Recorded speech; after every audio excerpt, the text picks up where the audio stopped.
You're listening to WZYE 95.9 FM. You are listening to WZYE 95.9 FM, the most influential name in Caribbean radio in the tri-state area.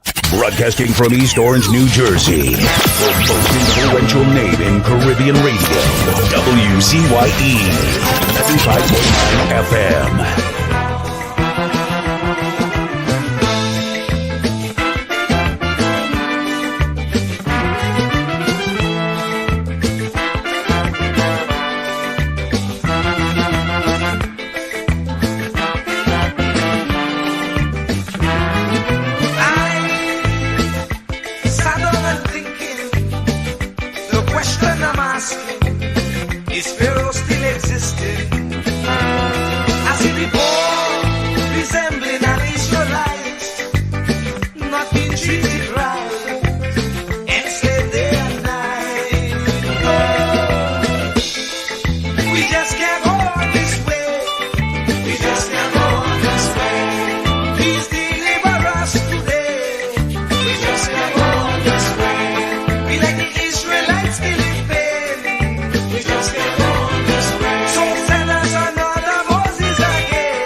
Not even thinking that we would realize.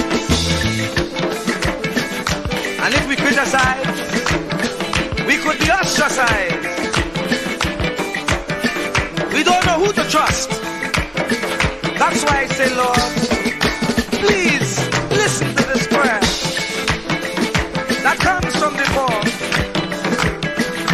Please send us another Moses again. Oh, we just can't go on this way. Please deliver us today. Time to make them oppress us stay. So we children could see their way. Make them get on their knees and pray. Then I'll be up to judgment day. Oh, just can't make it this way. Please deliver us today. May like the Israelites do it day. Please send us another Moses again. Lord, we just can't make it this way. Yes, deliver us today. Oh, we just can't go on this way. No, we just can't make it this way. Please listen to what I say. Yes, hurry up with judgment day. We just can't make it this way. No, we just can't make it this way. Once we get old and gray, and the children can see the way. Oh, we just can't make it this way. Oh, we just can't make it this way. We like the Israelites still in bed. Please send us another Jesus again. Oh, oh, oh, oh, oh, oh. Oh, oh, oh, oh, oh, oh.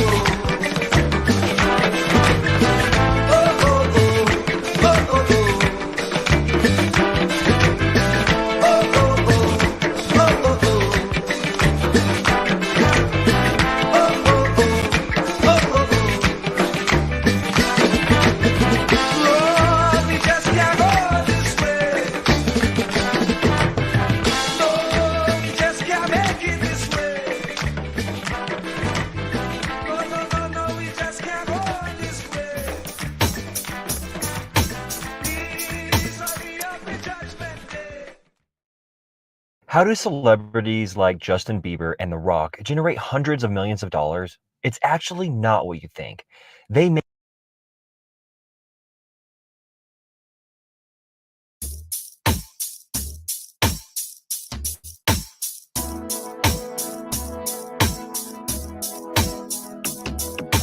When you have trouble, don't cry. Oh no, no. Just remember that God is standing by. Hold on, yeah. When you have heartaches, don't cry. Oh no. Just remember that God is standing by. Sometime when your burden is down, just remember God is standing by. Thank you, Lord. So there's no need to cry. Oh, God is standing by. Thank you, Lord. So don't you worry and don't cry. When you have troubles, don't cry. Oh no. Just remember that God is standing by.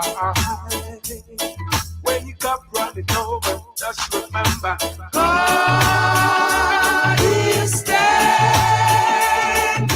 by.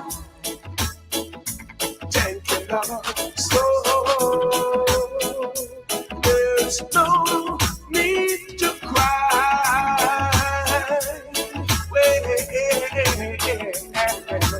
God is standing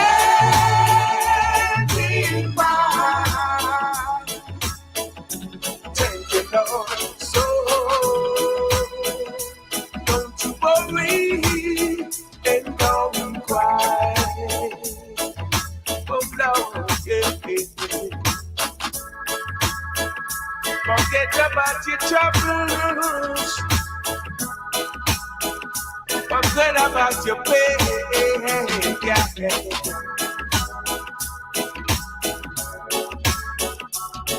Put your trust in the Father. Yeah. Oh God. God is standing by. Take it home. So there is no need to cry. No need to cry. Oh, God is standing by. God Almighty. So don't you worry and don't cry. Don't cry. Forget about your troubles and don't cry. No. Forget about your pain and don't cry. Just trust in the Father and don't cry. No, I don't shed no tears. Don't cry. Don't cry. Don't cry. Don't cry.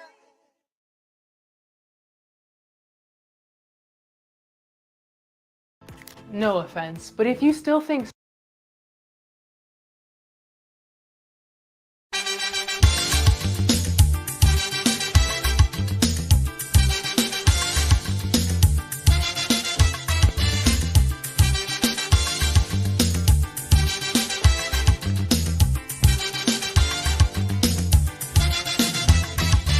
I say you get up one morning, your elders have something. You don't know how they get it, but you want to use it. But if you ask them old people to get the things what they went through, ask them this any day, and your parents sure to say, black man have to keep on jamming, for black man to get a little something. Make up your mind, brother, that you're able to get a pulley and jam with the devil. Why? Black man have to keep on jamming, for black man to get a little something. Make up your mind, brother, that you're ready to swim offshore and hold your boat steady. Black man have to keep on jamming, for black man to get a little something. So when you hear you get a little something with that dragon, now you keep watching, because I don't tell you already. Black man do get nothing easy.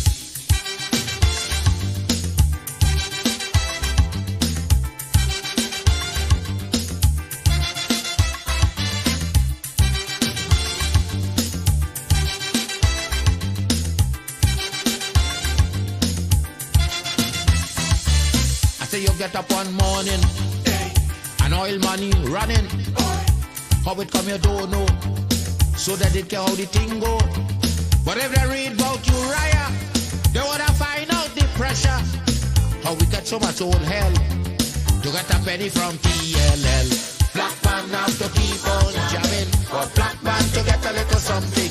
You got to take up your own cash money, pay people for your own refinery. Black man have to keep on jamming, for black man to get a little something. Make up your mind to be a magician to make money out of scrap iron. Black man have to keep on jamming for black man to get a little something. So when you hear you get a little something, with that eagle eye you keep watching, because I don't tell you already, black man don't get nothing easy.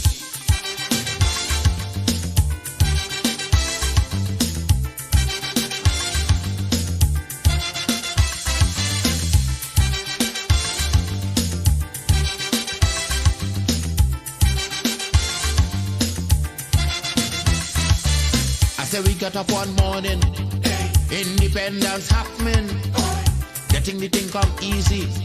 Now they're taking liberty, but if they know about petition, we are to send to England for some woman to tell we in this colony free. Black man have to keep on jabbing, for black man to get a little something. You got to go to conference in England to get independence in your own land. Black man have to keep on jamming, for black man to get a little something. People hold you, humiliate you, turn on and sell you, and then they free you. Black man have to keep on jamming, for black man to get a little something. So when you hear you get a little something, with that dragon eye you keep watching, because I don't tell you already, black man don't get nothing easy.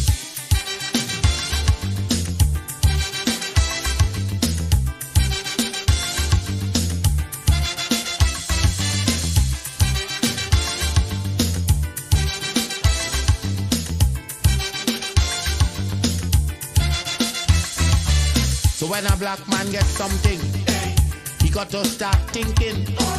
You get it there easy. He got to practice economy. From getting licks from the slave master to become the landowner. Brother, is a terrible journey, back with plenty brutality. Black man have to keep on jamming, for black man to get a little something. You got to rise up, you got to stand up, pick up your mind, you will always stay on top. Black man have to keep on jamming, for black man to get a little something. You got to go to conference in England to get independence in your own land. Black man have to keep on jamming, for black man to get a little something. You got to take up your own cash money, pay people for your own refinery. Black man have to keep on jamming, for black man to get a little something. Make up your mind to be a magician, to make money out of scrap iron. Black man have to keep on. I need you, Lord, right now. Yeah, yeah.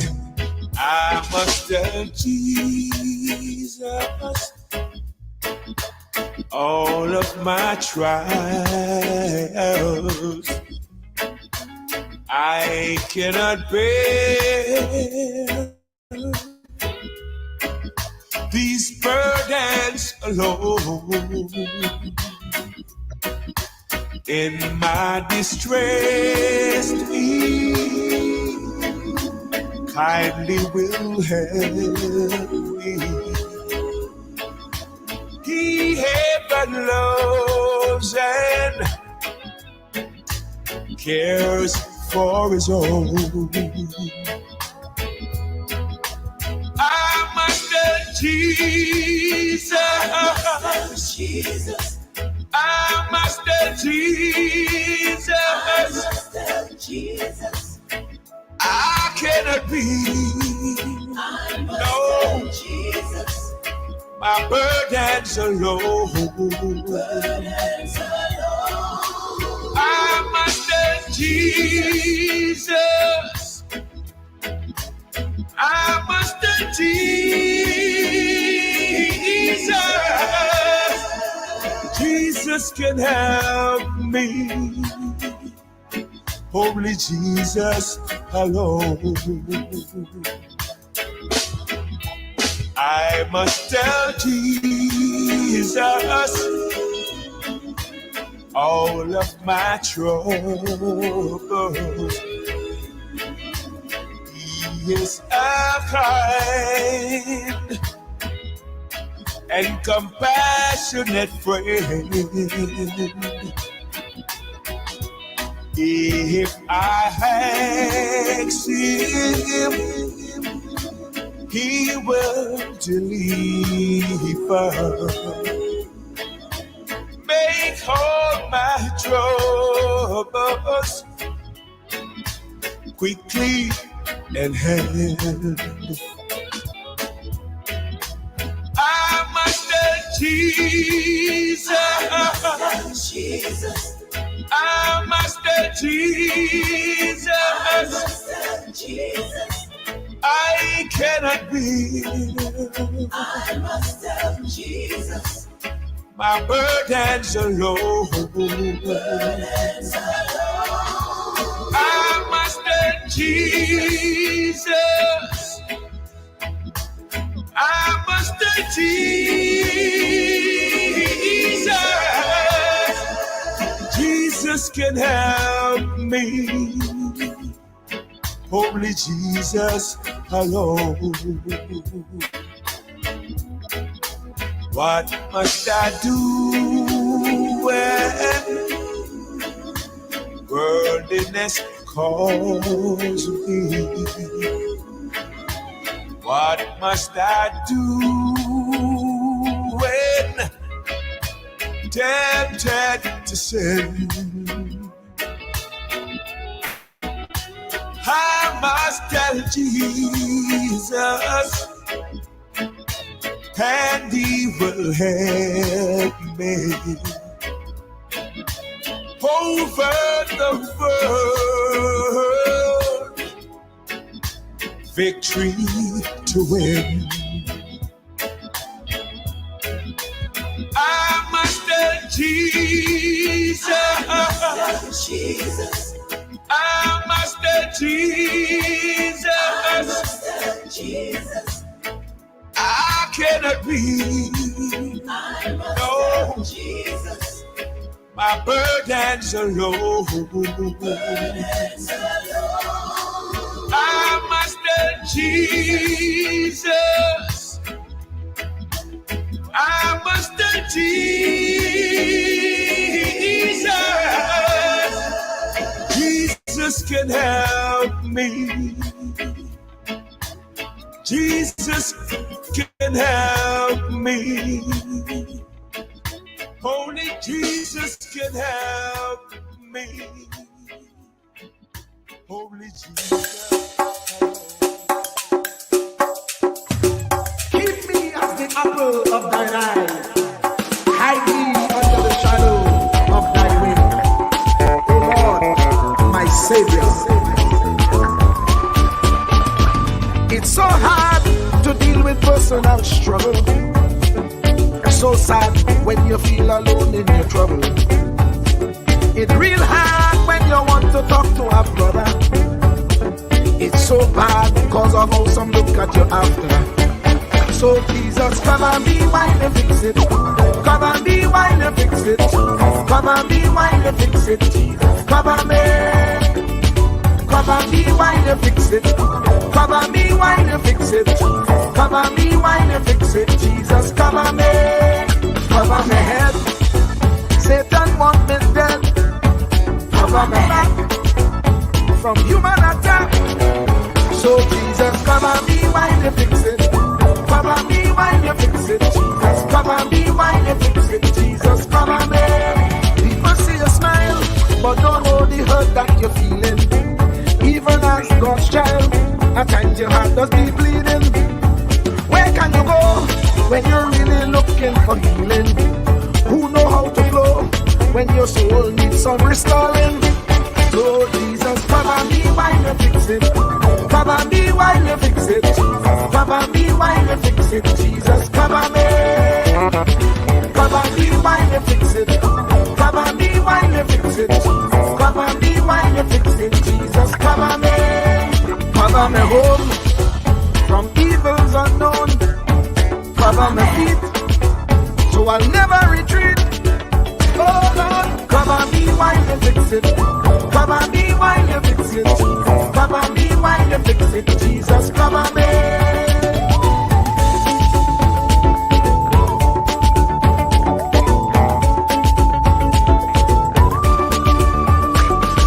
Cover my brother, cover my sister, them who under pressure. Cover the preacher, every church worker, the unbeliever, come up, the worship leader and intercessor, every gospel minister, come up. Jesus alone is the one who have the real answer. The one on the throne is the true and loving Father. He will hold your hand and keep you from going under. He will make you stand and let you know he's a fixer.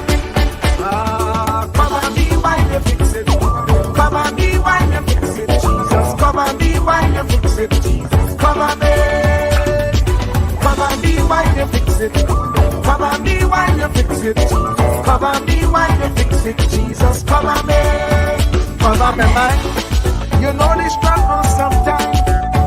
Cover me mouth, that the wrong thing wouldn't come out. Oh Lord, cover me while you fix it. Cover me while you fix it. Cover me while you fix it. Jesus, cover me.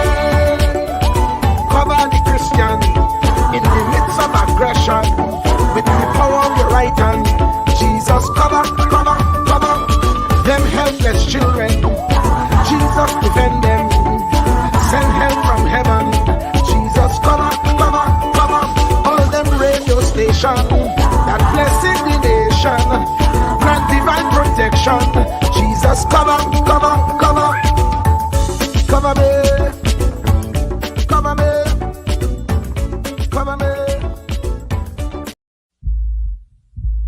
Truer words were never spoken. The less you associate with some people, the more your life will improve. Anytime you tolerate mediocrity in others, it increases your mediocrity. An important attribute in successful people is their impatience with negative thinking and negative acting people. As you grow, your associates will change. Some of your friends will not want you to go on. They will want you to stay where they are. Friends that don't help you climb will want you to crawl.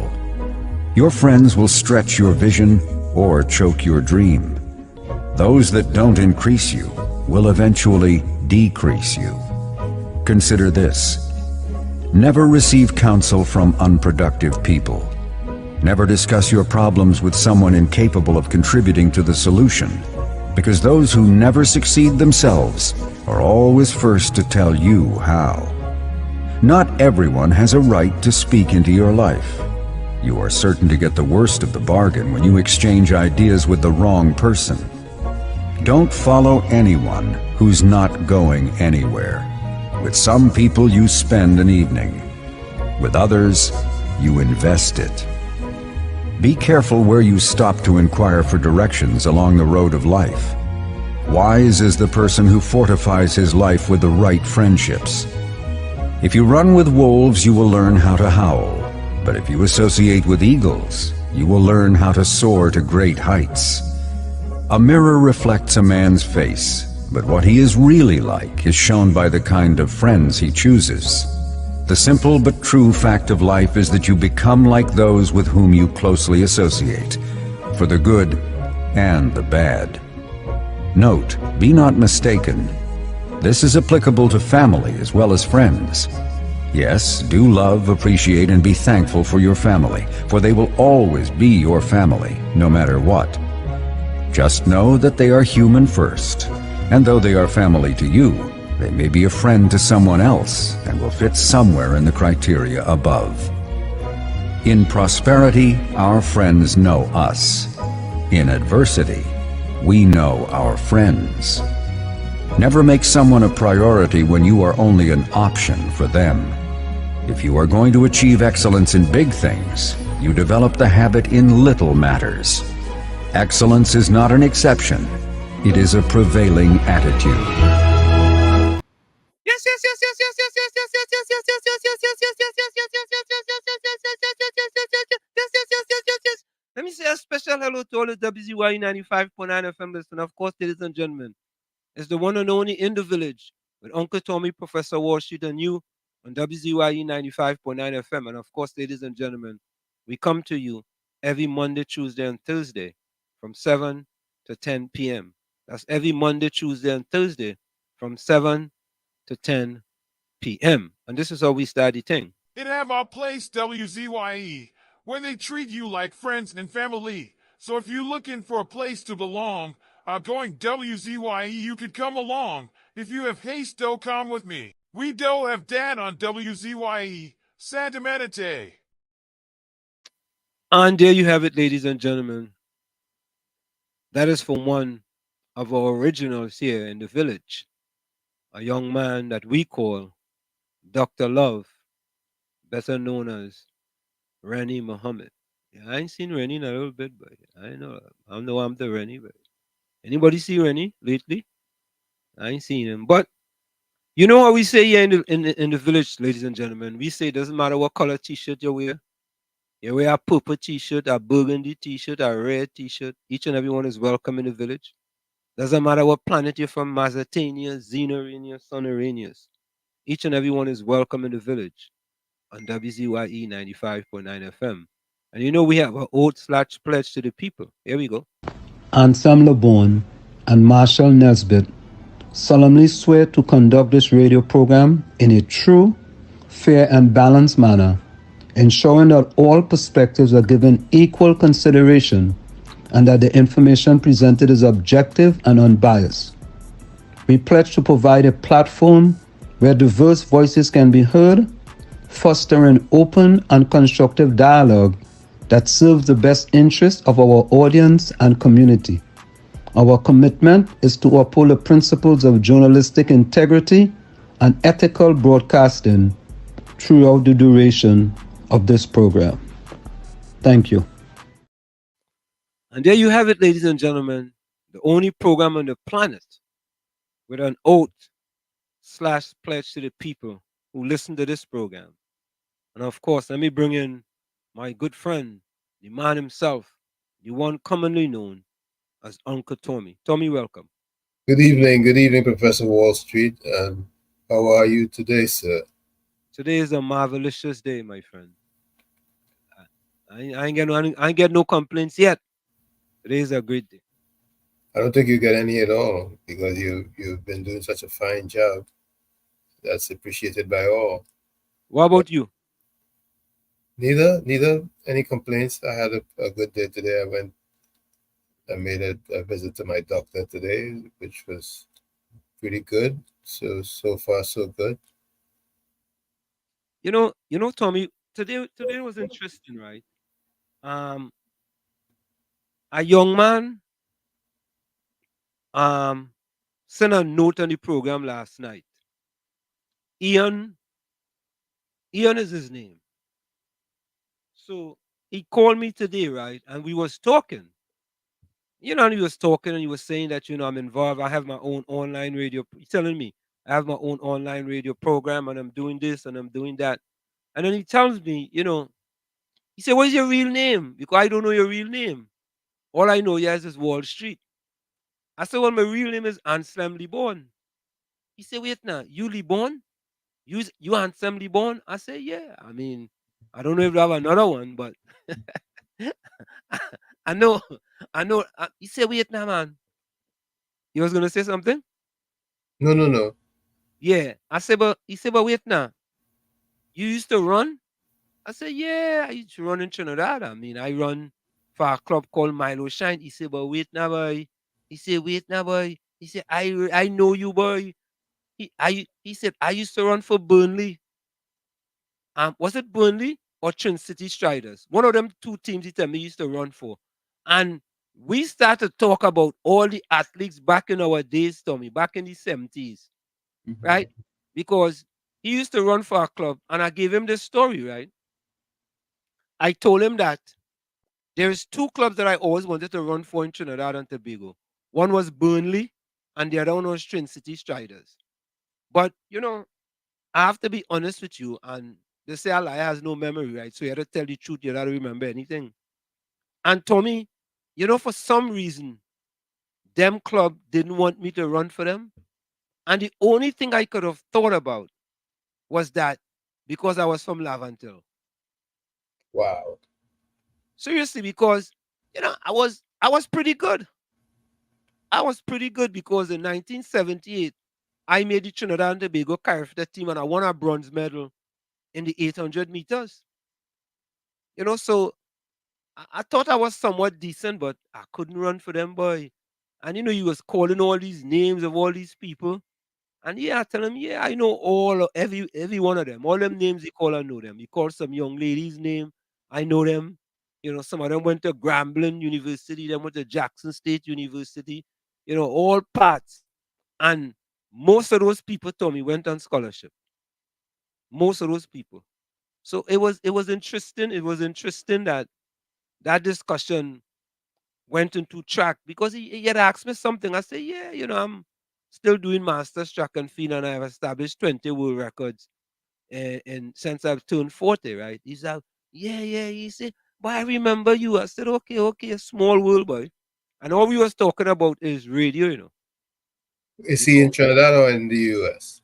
He's in the US. He's in Philadelphia. Okay. And then Tommy, to make it even, I started to talk to I think was his sister, is either his sister, I think was his sister. I'm not sure if that was his wife. I think it was his sister. And she started to tell me too, she used to run too as well. Right? Wow. And she started to tell me about all these names, and I was like, wait. And he was just saying small world, boy. Real small world. Small world, small world. Well, Small world. if you're listening, Ian, enough respect. Yeah, sure you listening. He tell me good tune. As a matter of fact, I think I sent him. He has a radio station too, and he has How an long online. how long he's been in Philly?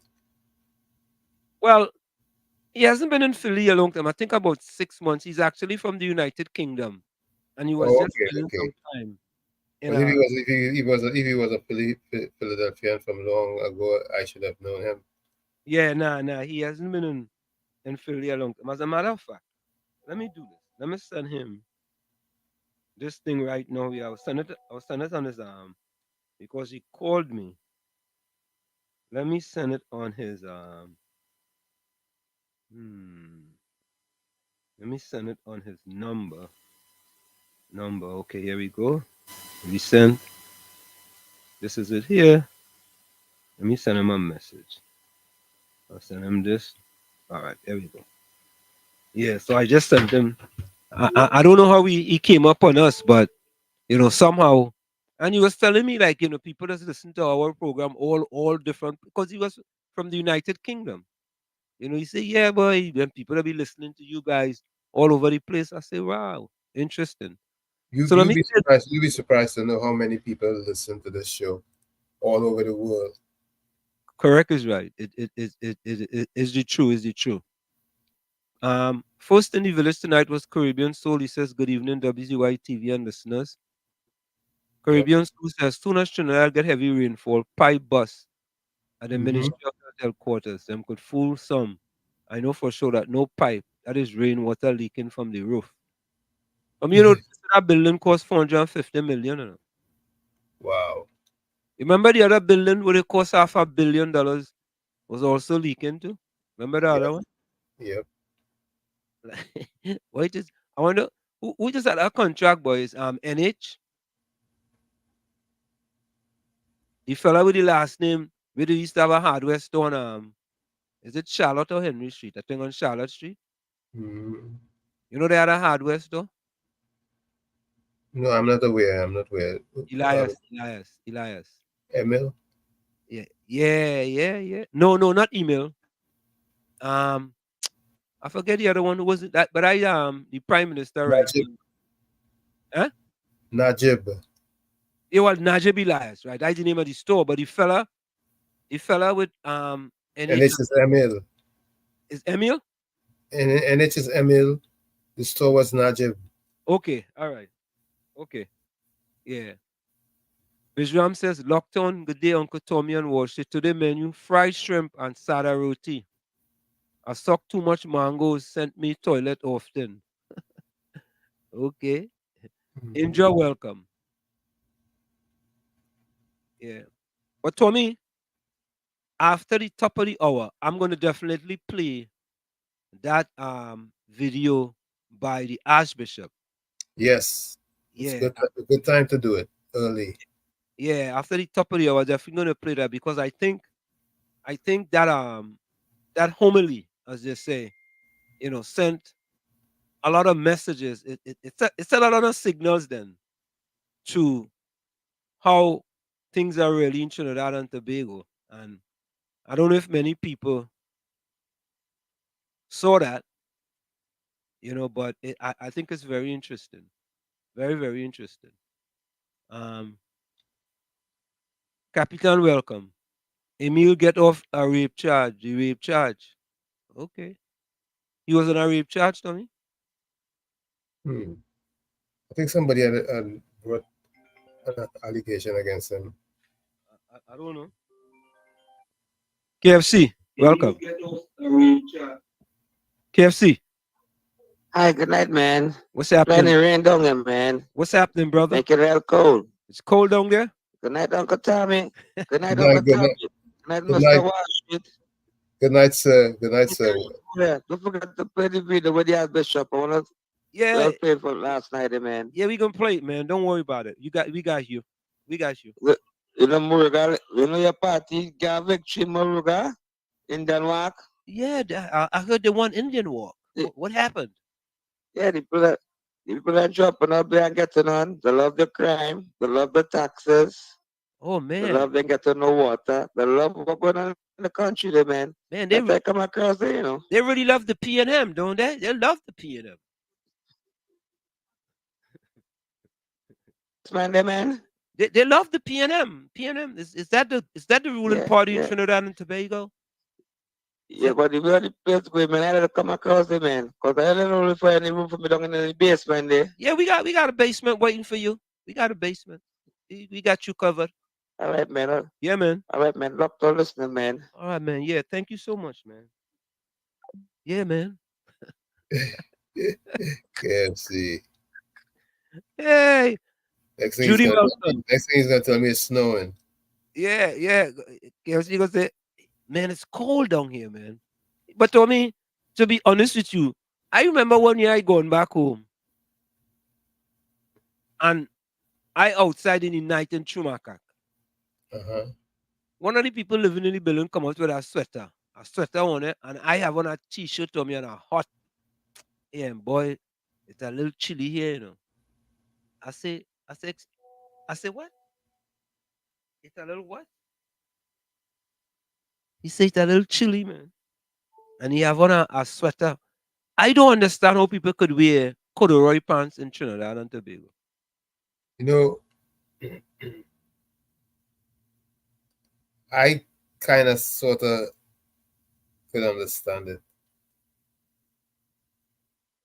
All right, explain that. No. Tommy, you can't. Well, not you can't. How could you compare up in the country with a place like Chumakak, Lavender? All right. I mean, make it make sense that to me. You understand? I could see, I sure to me, you might have a little sea close by, some kind of beach or something close by, correct? Right. So I could understand when the cool breeze come across and thing, it gonna get a little cool. Right? Especially at night. Correct. Where we getting cold breeze? Where we getting any cool breeze up in Chumakak? Where we getting that from? But even at the higher elevations, it's a little cooler than down in the valleys. Tommy, you Tommy, you're like Bizram now, but you know what fishing pond is? You're fishing, boy. We gotta send you down in Sandy Grande to fish, you know. Correct. You're fishing, man. All right. Capitan say he asked him if Emil get off the rape charge. Capitan, I don't know. Capitan said, what? Was I see a lady in Maracas and Joseph swinging outside in a full coat. Really? Yeah, I don't get that, Tommy. I don't understand. And Tommy, the other thing is this. How could they wear high boots, boy? Them woman with them high boots. That'll be hot. For style. Style. So for one or two ladies in the chat, how could you wear one of them high boots in Trinidad? You know, like when it get cold and thing, you put on a high boots because you want to keep your legs warm and thing. How could you wear that in Trinidad? I don't get that. So they don't be hot. They just think cool. And the next thing, Tommy, how could you go out with a sweater, one of them nice thick sweater in Trinidad and Tobago? When you go to Trinidad, you just carry, well, no, you live up by the sea, so you gotta carry a little sweater and thing. No, I don't. I still don't wear them things. Yeah, I all right. Ali Trini, good night. Ali Trini says, "Good night, Mr. Ward," said Uncle Tommy, and anybody who is my friend. Oh God, anybody who is Ali Trini friend, boy. She's sending a message, you know, Tommy. Good night, Ali Trini. Good night, my dear. I'm everybody's friend. Yeah, Tommy, Ali Trini said the freshwater Yanks. No, that's true, you know. When I see Trinidadians wearing sweater, or wearing a corduroy pants, or them wearing tall boots, I say, "Way boy, anything for fashion, boy." You know, I back in the 60s, I didn't know better, and I was sent some corduroys from the US that I used to wear, and especially at night when it's cool, you know, when you're going out at night and it's cool, I used to wear my corduroys. Yeah, and there's the next one. Ali Trini correct. How could you wear hoodies in Trinidad, boy? Yeah, that's something else. I see a lot of people wearing hoodies. No, I mean, I have to tell you, Tommy. So, being on the track team and being the assistant coach of the team, every year, being that the sport is a winter sport, you just get about 3 or 4 hoodies, right? And you do have to wear them because you know when it gets to like 35 degrees, under 30 degrees, you need to put on a hoodie to keep your ears warm. Correct. So I just wear a hoodie. But as soon as the summer starts, them hoodies just go in the closet. And they don't come back out until winter comes. I don't understand how Trinbagonians just wear hoodies. What else? What else does wear, Tommy? It's hoodies, corduroy, sweaters, tall boots for the woman. And what else? Would you put a Kangol hat in that too? Nah, Kangol hat is. Nah, that ain't nothing. Yeah, Kangol hats is normal. Yeah. I cannot normal. What they wear is a beret. Not beret. What? Stuck in hat caps. What they call it? What we call them in the school again? Yeah. I know what you're talking about. I forget the name. They used to call them Marvin Gaye's in Trinidad. Correct. Tommy, scarves. What about scarves? Yeah, they wear scarves too. Yeah, Bijam, welcome. Bijam, what you just wear? What do you wear? American does wear up in Sandy Grande day. Well, no, look gonna be kind of cool up there. Boy, in Sandy Grande, right? You see the woman with the boots you're talking about? The boots coming over from USA have built-in fun. Yeah, I know what you're talking about. You hear me? Yeah, I know what you're talking about. It have built-in fun, so you just keep them, kind of cool. Cool? Yeah.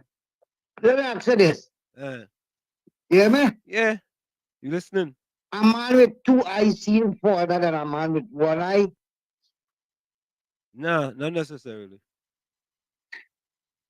Think about it. Yeah. Listen up here. But if you had 2 eyes, right? Tell me if you had 2 eyes. And which one is it? Far-sighted or short-sighted? Far-sighted, right? Which one it is?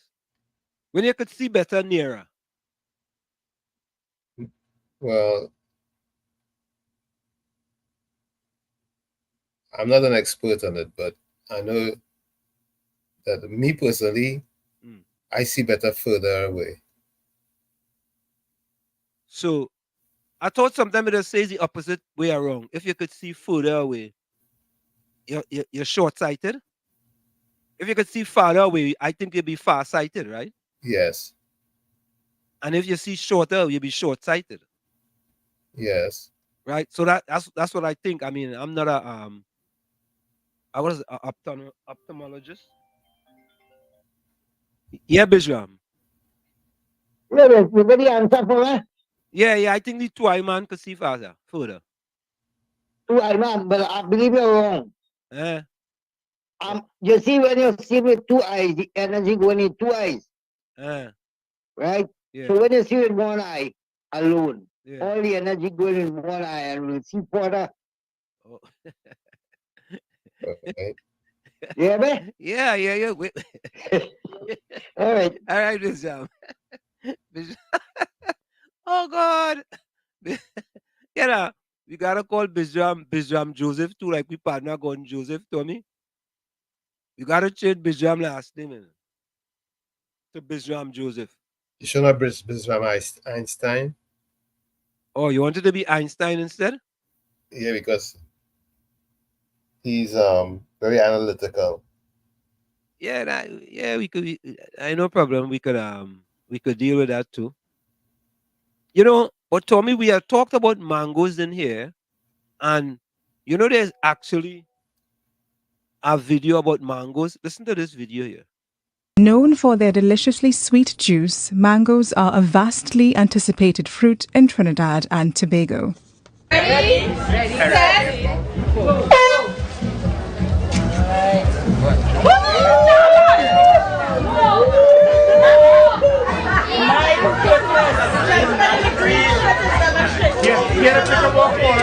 But did you know that this mouth-watering superfruit also possesses numerous health benefits? So says lecturer in the Department of Food Production at the University of the West Indies, Dr. Oral Daly. Firstly, mangoes are quite high in fiber. And that high fiber that you get when you consume mangoes, is generally good for your digestive system. So it helps with your overall feel, your gut health, and so on. So it's very, very good from that perspective. Mangoes also have very high content of vitamins and minerals. When we talk about minerals, for example, potassium, magnesium. And so because of these minerals, it's very good for blood sugar control. So people who, for example, high blood pressure, mangoes can be very beneficial to those persons. Dr. Daly says mangoes also have cancer-fighting properties. There have even been reports of mango, because of their high vitamin C content and other antioxidants, also contribute to health benefits of fighting off certain types of cancers. So mangoes are really good. Some other health benefits include improved eyesight and reproductive health. After learning about these amazing benefits, we're sure you'd be tempted to increase your daily mango intake. However, Dr. Daly warns about overconsumption. Eating too many mangoes can be problematic, especially if you have health challenges or any kind of challenge that may compromise your health. For example, if you're diabetic or you're pre-diabetic, you really should watch the amount of mangoes that you consume. He suggests a limit of 6 mangoes per day for a person who is in good health. But even then, because we also know that mangoes vary by size. So we are talking about 6 maybe starch mangoes. Sometimes I will go more than that. But if you're talking maybe something like a Graham mango, which is much larger than a starch mango, I think 6 might be pushing it too much. Mangoes are not called the king of fruits for no reason. Just as mangoes are good for the inner body, they are also beneficial for the outer body. Body creams, you also have lip gloss, for example. You have deodorants that are made out of the products of mangoes. Mrs. Gaspard Taylor explains some of the uses of the mango tree. Again, we have found that not only the fruit is important to us, but the entire tree is important to us, because the leaves of the mango is used by the Hindu community as the ring during marriage. The wood from the tree is made the benches that is used in the Hindu wedding during the ceremony. I think it's called a pira. Those are made from the mango wood. She says the mango leaves can also be used to make tea. All in all, as we enjoy this mango season, we encourage you to moderately consume some delicious mangoes and take advantage of all the amazing benefits that they have to offer. So tell me, why we don't have a mango industry in Trinidad and Tobago? Very good question you're asking. How come? That we don't look for value in small items like that. Oh, okay. So all the other byproducts that you could create from mangoes, that's of no interest. You know, I mean, it's just unbelievable. There's so many things that could be done. So many things that could be done. We just, I mean, we spinning top in mud, and every time you hear anything talks about what about the diversification of the economy? I remember the prime minister make fun of that. Everybody want to talk about diversification. Yeah. I don't. Sometimes I don't even like to even give air to some of what he says.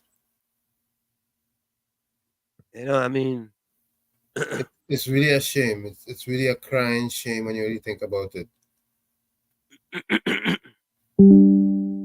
So, our Caribbean Soul says, Wall Street, we just distribute mangoes for local companies here to make preservatives, and yet it's expensive.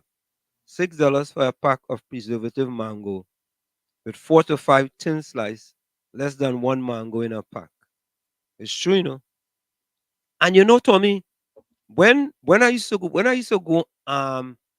to Trinidad, and I used to go to a place on let me see, boy. I think that's Henry Street, eh? It was a Chinese place. And they used to have all kind of preserved mango, pomsite, plum, all kind of preserved in there. Red mango, sweet mango, you know, everything in there. Right? And I really remember a guy from up in Lavantil named Mikins Mango. Mikin, Mikins Mango. He had a big place. And he buy mango, he produce mango. But the problem with those mango, Tommy, is the coloring. Yeah. The coloring in those mango is very cancerous.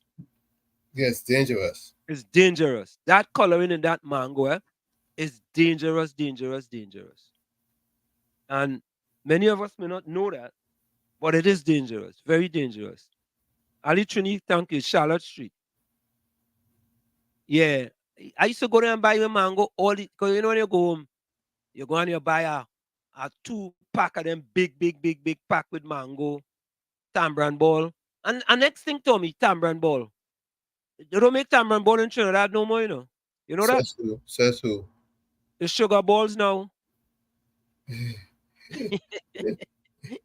You didn't know that? Yeah. They get some tamarind seed with sugar in it. Apple sugar. Yeah. You getting sugar balls now? I remember I used to go down in the market down by on George Street. And I used to go by a special lady boy. When she knows she come, I used to spend like 100 TT with she. I used to get sugar cake. They don't make no sugar cake no more, you know. It's sugar now. You understand? I used to get my sugar cake. I used to get my bene balls. I used to get tamarind ball. I used to get tulum. You don't like tulum? Oh yeah, what was fudge? Oh God, Tommy. Now tulum sweet now. Sweet. I mean, all these things that we do in Trinidad, we could create industries out of these, you know. But anyway, folks, it's almost to the top of the hour. We're gonna go for a quick station identification. When we come back, we're gonna play that video we were supposed to play for you last night with the Archbishop, when he gave his homily on Monday. So Ali Trini says, "True Wall Street, Jerome Moses, welcome. Oh, my favorite Tulum, the long, boy, Tulum Tommy, boy, when I go home, I used to make sure and get me Tulum to come back, boy.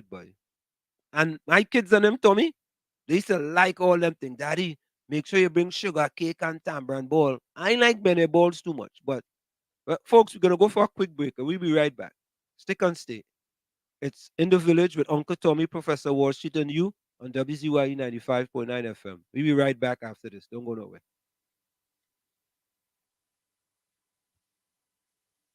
You're listening to WZYE 95.9 FM. You are listening to WZYE LP 95.9 FM, the most influential name in Caribbean radio in the tri-state area. Broadcasting from East Orange, New Jersey, the most influential name in Caribbean radio, WZYE 95.9 FM. It raises a question, ladies and gentlemen. If they cannot speak the truth in small things, imagine what they will do in big things.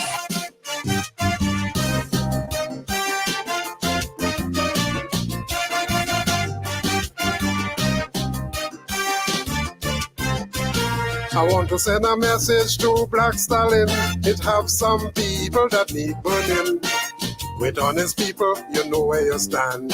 But not so with deceitful ones. For them, black is white and last could be first. About the truth, they couldn't care less.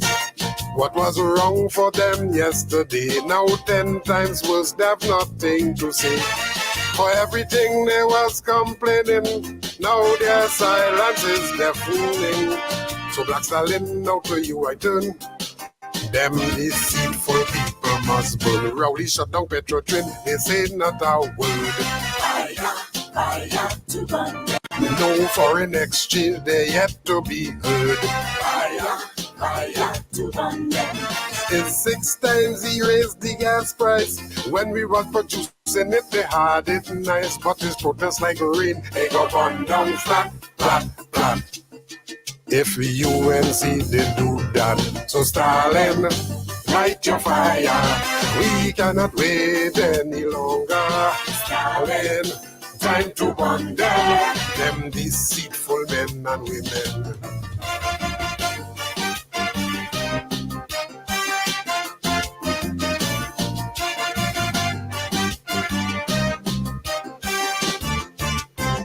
What is right and wrong is wrong, whether it is spoken or put in song.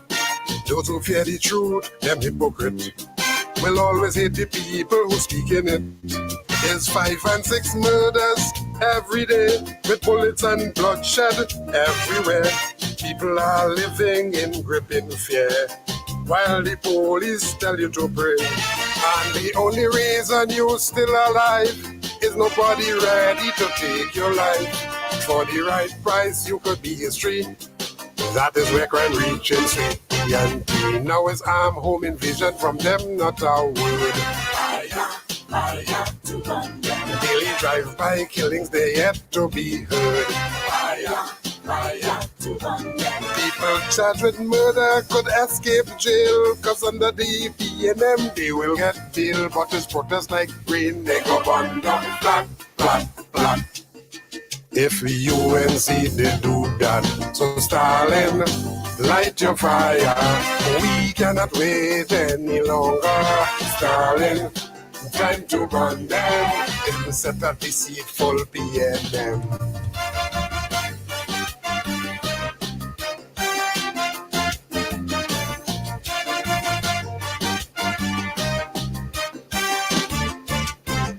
People losing jobs every day, while there's more taxes we have to pay.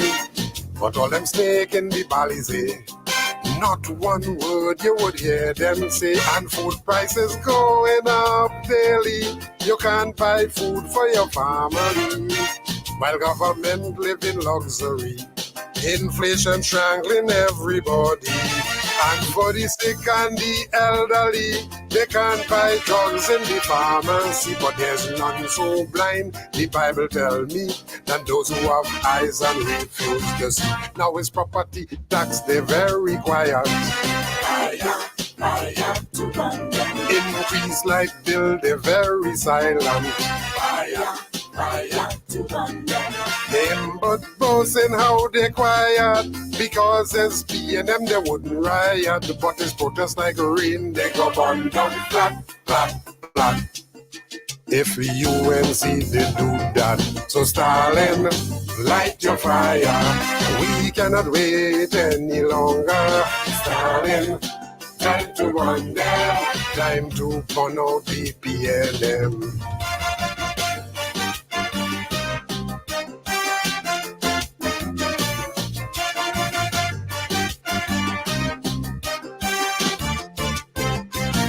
They did not listen to Patrick Manning.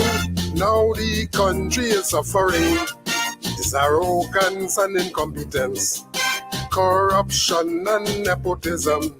Ministers get millions for government rent, while workers only getting 4%. Contract for their friends to get richer, while poor people have to suffer.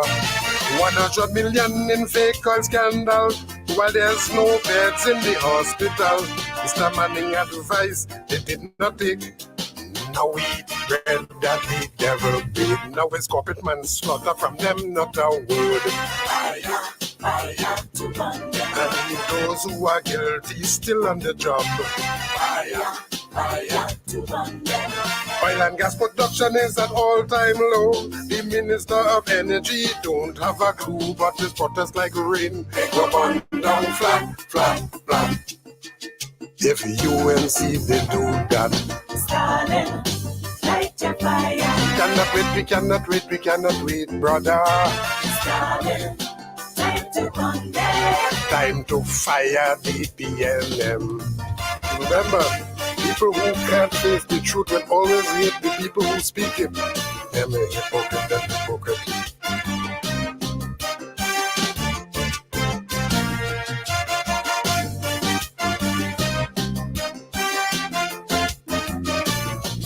You're listening to WZYE 95.9 FM. You are listening to WZYE 95.9 FM, the most influential name in Caribbean radio in the tri-state area. Broadcasting from East Orange, New Jersey, the most influential name in Caribbean radio, WZYE 95.9 FM.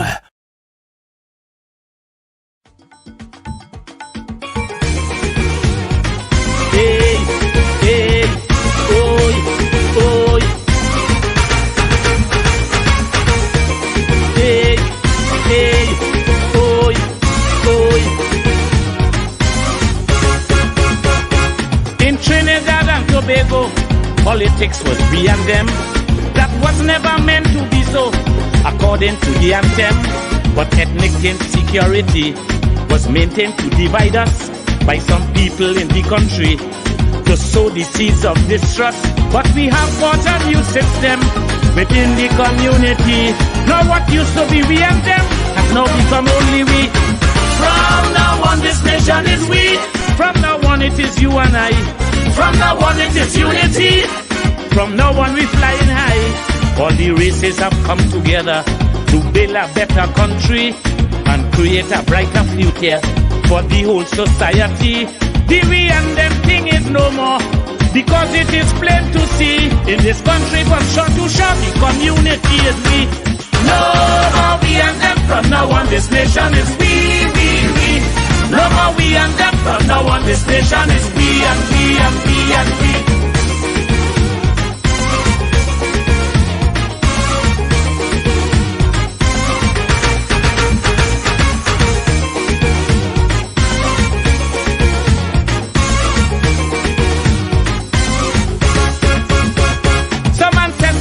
From India and some came from Africa.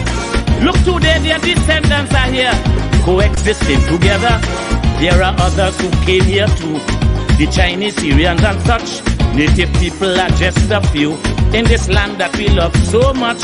But the politics of the day and the love for a party cause people to begin to say them is them and we is we.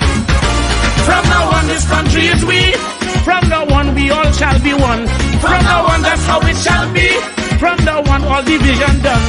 As today united we stand. The people of Trinbago, one country, one nation, one island. Chutney Pan and Calypso, it's Trinidad and Tobago, better known as TNT. And we want the whole world to know we see ourselves as we. No more we and them, from now on this nation is we. No more we and them, from now on this nation is we and we and we and we.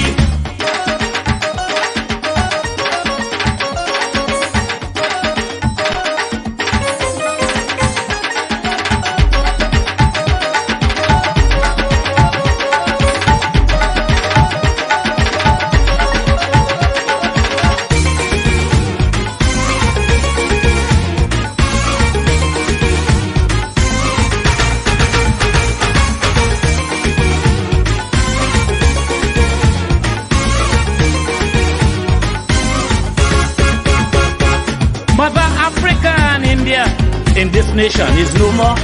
And Mother China done disappear, gone away for good I'm sure. If we want to build a real nation, there can be no we and them.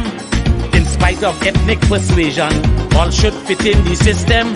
Side by side we stand hand in hand within the society. This here paradise island, because you and I means we. From now on love and tears we. From now on race do not matter. From now on we means unity. From now on we are together. They cannot divide me again, cause we enter a new era. United we shall all remain, looking out for each other. Eric tell me master they done. Today it is plain to see a new paradigm has begun, and that paradigm is we. No more we and them, from now on this nation is we. No more we and them, from now on this nation is we and we and we and we.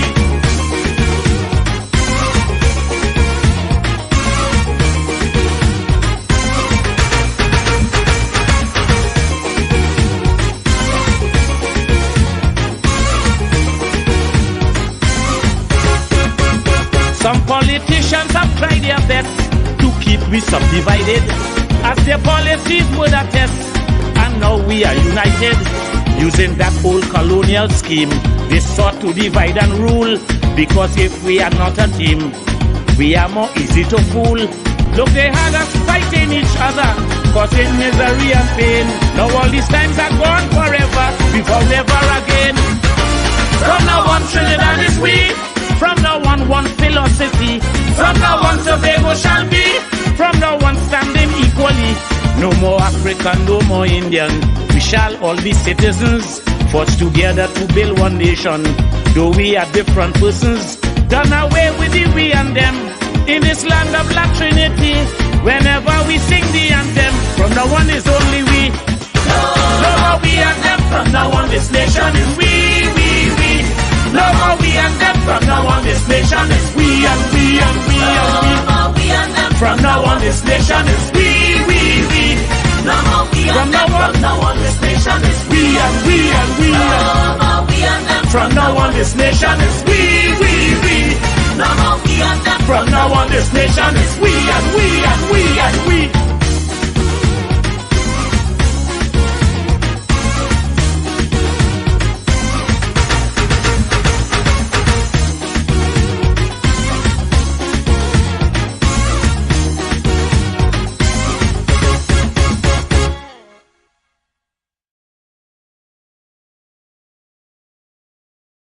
And of course, we are back with you. It's In the Village with Uncle Tommy, Professor Walshit, and you. You can reach us here at 973-868-1444. That's 973-868-1444. Or 973-609-6509. That's 973-609-6509. There we go. There we go, Tommy. You can also send your voice notes to that number as well. Let me go back to the chat here. And as soon as we finish the chat, we're going to go and play that video by the Archbishop Jason Gordon.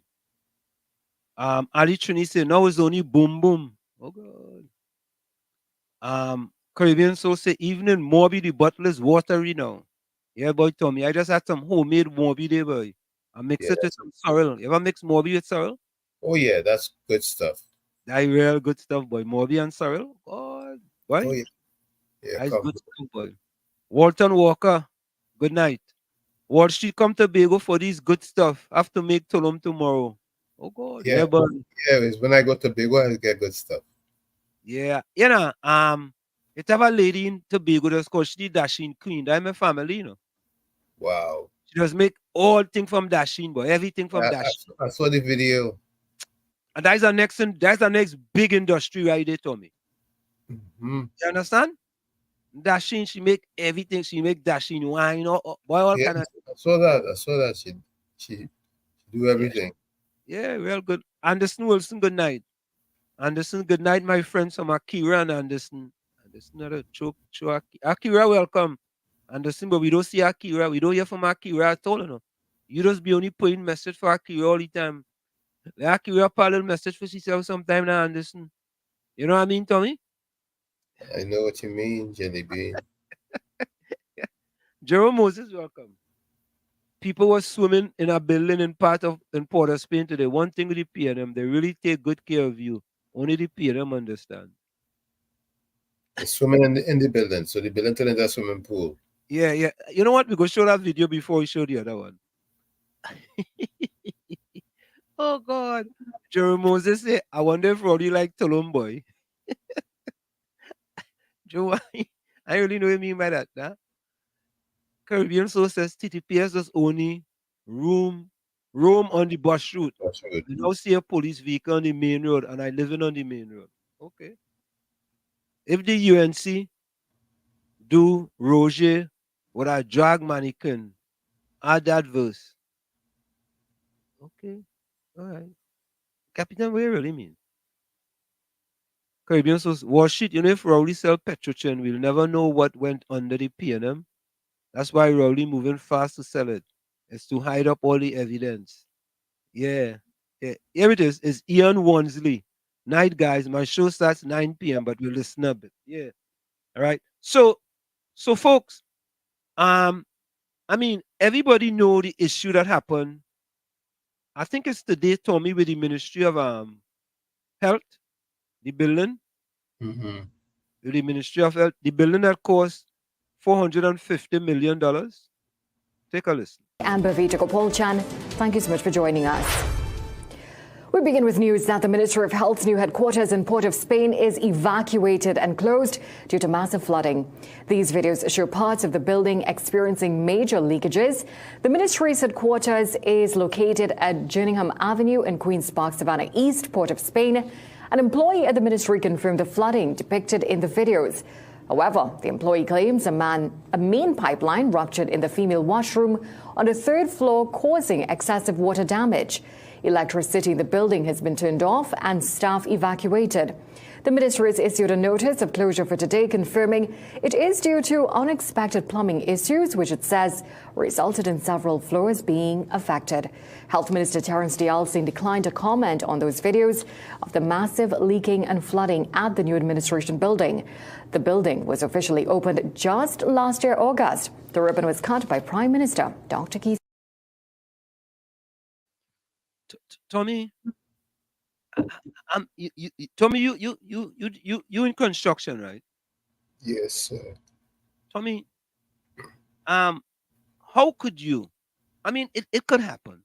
How could you spend $450 million on a building and less than a year later it leaking?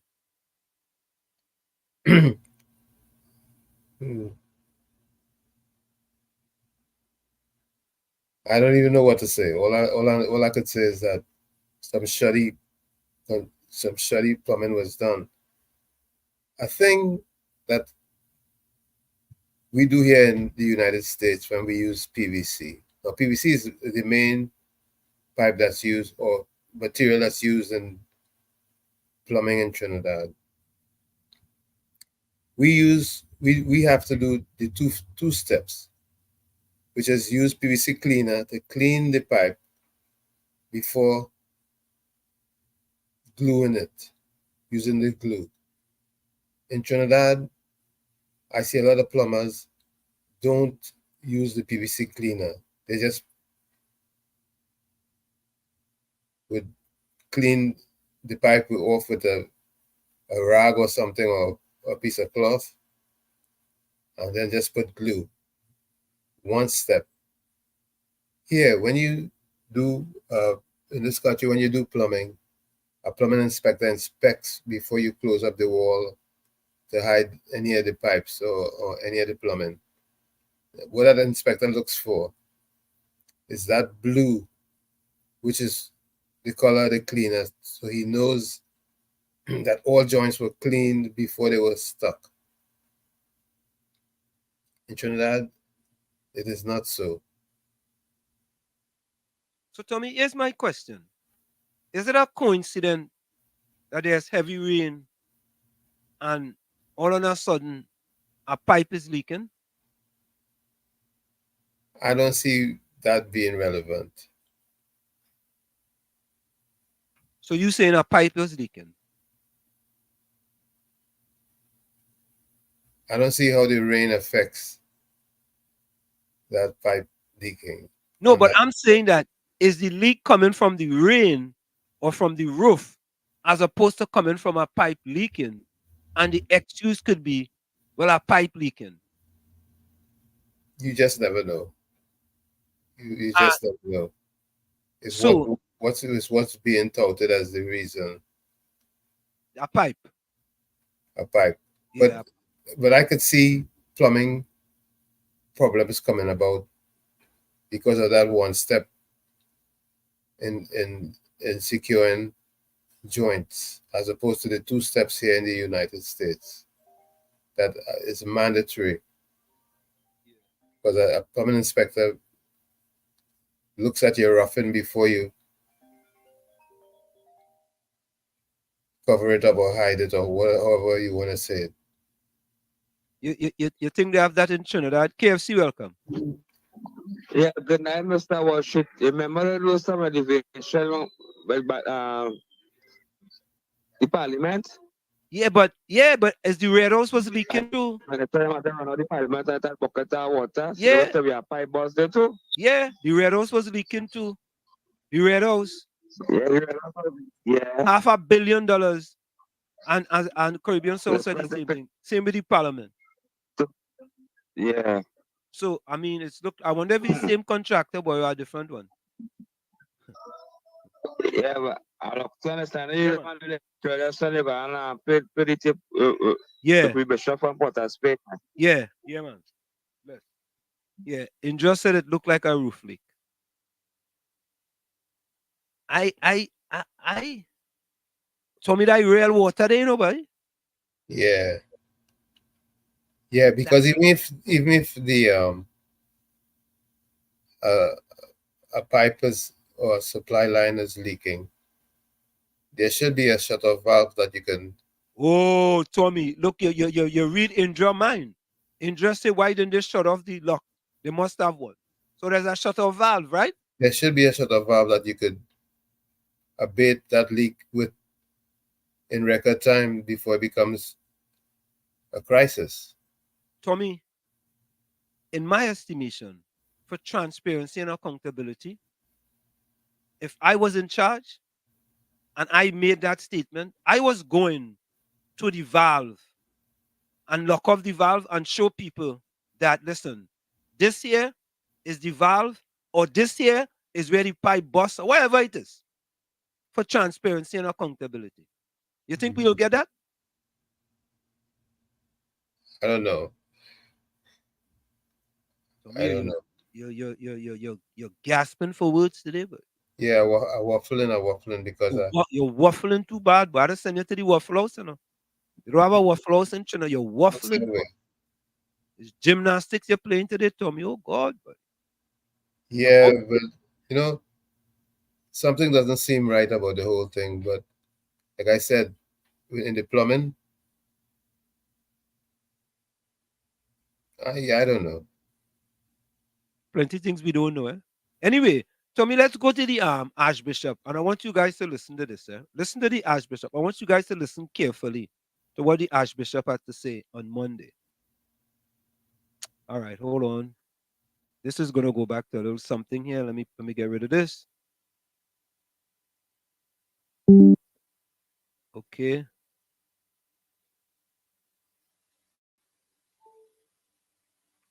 All right, folks. So give me a minute. I don't know what happened here, but that's not what I wanted. No, that's not what I wanted. Let me go back here. Okay, hold on. This is what I wanted. What happened there? Hold on. Let me go back over here. All right, there it is, it right there. Let me play this.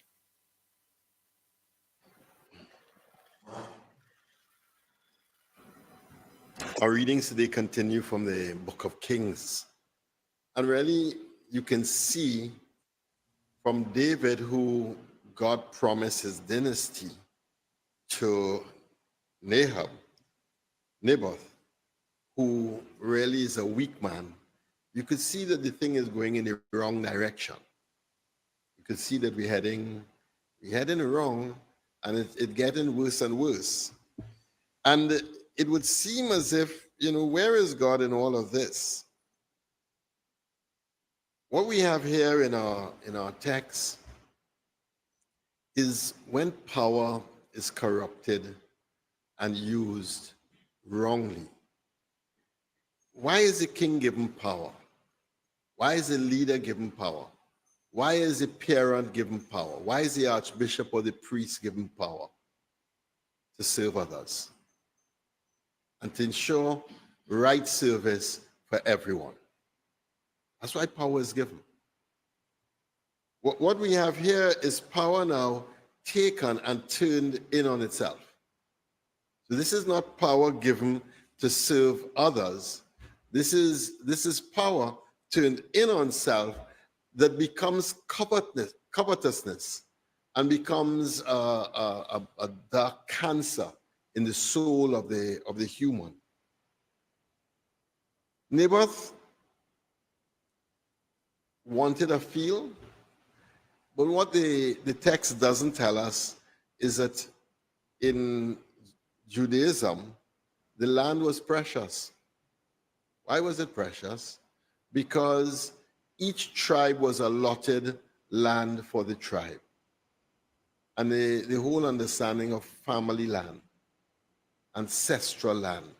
So much so that in the Jubilee year, all land returns back to the rightful owner. So it is so important that every 50 years, even if you fell into debt and had to sell off your land, even if you had to do whatever you had to do, every 50 years, every Jubilee, the land returns back to the rightful owner. And this concept of Jubilee and the land and the ownership of the land is that this is inherent in God's call of the people. Because remember, he promised Abraham that his descendants would take possession of the land. So the land is vital, it's important, it's not trivial. Today we buy and sell land like if it's going out of style. You go and you live in one place, you like it for a while, you say, I could do better, you sell that and you're gone somewhere else. But in those days, the land itself was sacred, and the land itself is what connected you to the ancestors. And therefore, it was not to be traded or bartered in the way that you see here. So what you really have is... Tommy, I wanted to stop that right there, right? Mm-hmm. I just wanted to stop that there. You see what he's talking about? Right. He goes to land. And you see what he said? I mean, in my estimation here, the Archbishop is sending different signals with respect to what's going on in Trinidad and Tobago. Right? I don't know if you're getting the same thing, but that is what I am hearing from him when he talks about land. Why is it that at this point in time he chose this homily to talk about land in Trinidad and Tobago when the land is currently an issue with respect to Pan Trinbago? Exactly. You know, so I mean, I am kind of making that leap here with respect to that, and he's talking about, you know, when he talked about power and corrupt. You see, so this is, I mean, let's continue to listen. This is unbelievable, man. Well, it's actually believable. The king asking the man to violate something that is sacred. That's what you have. The king is asking the man to violate the sacred. And the man refuses, as he should. As he should. Well, what's intriguing is the king then goes into depression because he can't get what he wants. But that's a spoiled child, you know. That's a spoiled child, eh? A teenager, long mouth like an alligator, because you can't get what you want. But in this whole thing, what you have is bad emotions right through, poor and negative emotions right through. That's what you're having here. So he cannot get what he wants. So the next thing that he's doing, he's in a depression, and he's moping about the house all day. But you all have never seen that, eh? Never seen that. Moping about the house, so he cannot get what he wants. You know, what we have here is somebody who is spoiled. Somebody who has pampered themselves. Somebody who has made their whole life about themselves and not about serving others. For me? Yep. I mean, when I heard this message, I was like, the man should just come out and call the fella name, you know. Exactly. Yeah, I mean, who have ears will hear. Correct. And who have eyes will see. Correct. You see, but what happens is that people are so entrenched in their partisan ways that it may just go over their heads. Because at the end of the day, in my humble opinion, there should have been a public-private partnership with the development of that particular land for the reason for the organization was given to. Because to depend on that organization to develop that land in the appropriate manner, we see that it's quite challenging. You can give whatever excuses you want to and say this and say that about Pan Trinbago and this and they mismanage and this and that. The benefit is to the country. Therefore, it should have been a public-private partnership in the development of that particular piece of property. It would have benefited the entire nation. You know, it's interesting that you say that.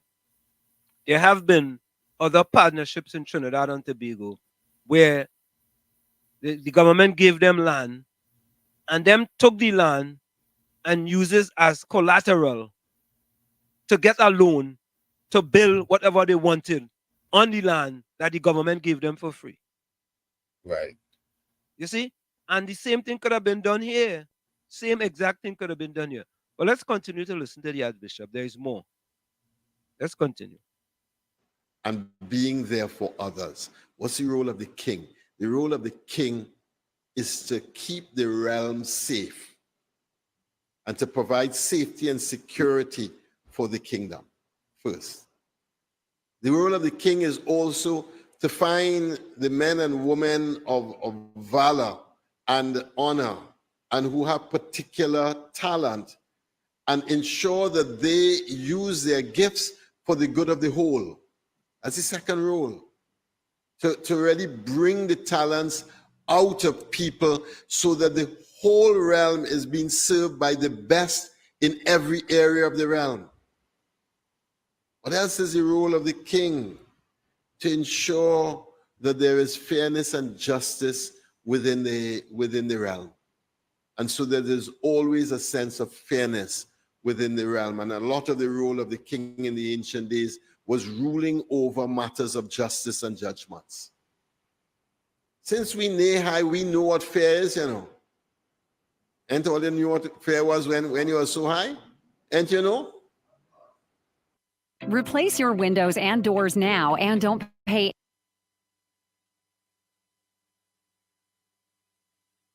Mommy, you give she a bigger piece of cake than me. That's fairness, ain't? That's fairness or unfairness. But we all have this sense of fairness. And what is this king doing? He's not looking to keep the realm safe. He's not looking to find people of high quality to bring into the affairs of the realm. And he's certainly not looking to keep justice within the realm. Everything the king is supposed to do, Naboth is breaking it. Ahab is breaking it. And in breaking it, in breaking the role of the king, what we have here is the destruction of the kingdom. But the same is true for...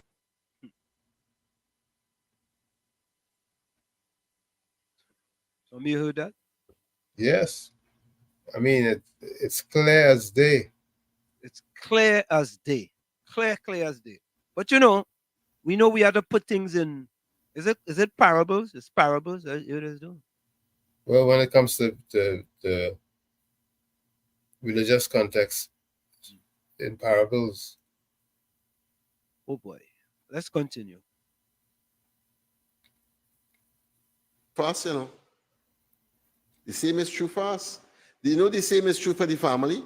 You know, the same is when the parents of the family are not keeping the family safe, when the parents of the family are not helping each child or member of the family to bring their gifts to the good of the family, when the parents of the family are not ensuring justice within the family and right distribution according to who needs what, it breaks down also. Huh? It's the same thing. It's the same thing. So we have a king who has gone totally against what his role and function is. And we have a kingdom that is now in deep distress. Oh, Joby. Yep. You know, he said so much that it's unbelievable. You remember him?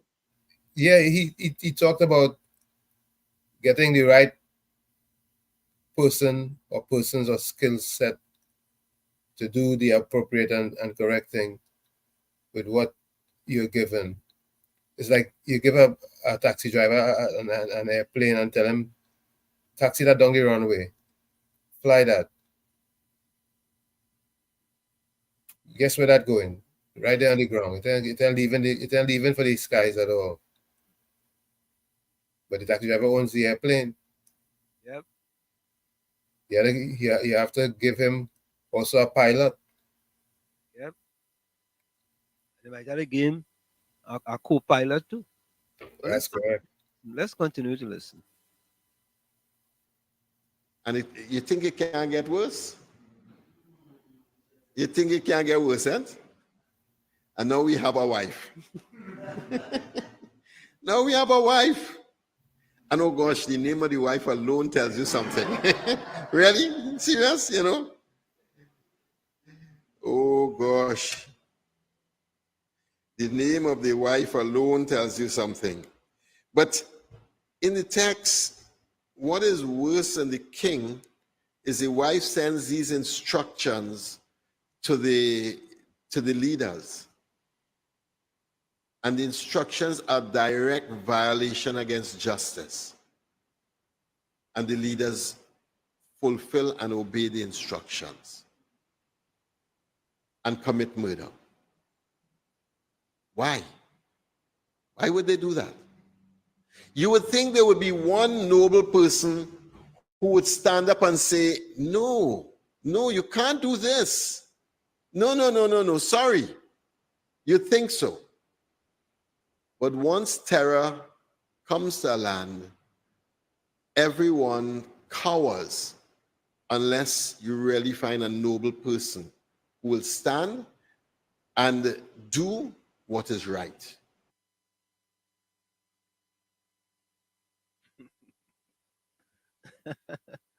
Tommy boy? Exactly. I mean, the man preaching to the people of Trinidad and Tobago and the prime minister and the government. I am saying that. Yeah, how many heads this is going over? That's what I'm thinking about. How many people would never hear this and has never heard it and will never hear it? Or even if they hear it, they wouldn't interpret it. They wouldn't interpret it in the appropriate manner. Ali Trini say, nah, man, it's only Tuesday. Let me continue. Don't worry, Ali. We coming to the end. Let's go. And when terror comes to a land, it's really easy to pick up the one by one because the herd always runs to secure themselves. But it is the one person who is noble who will stand and say, no,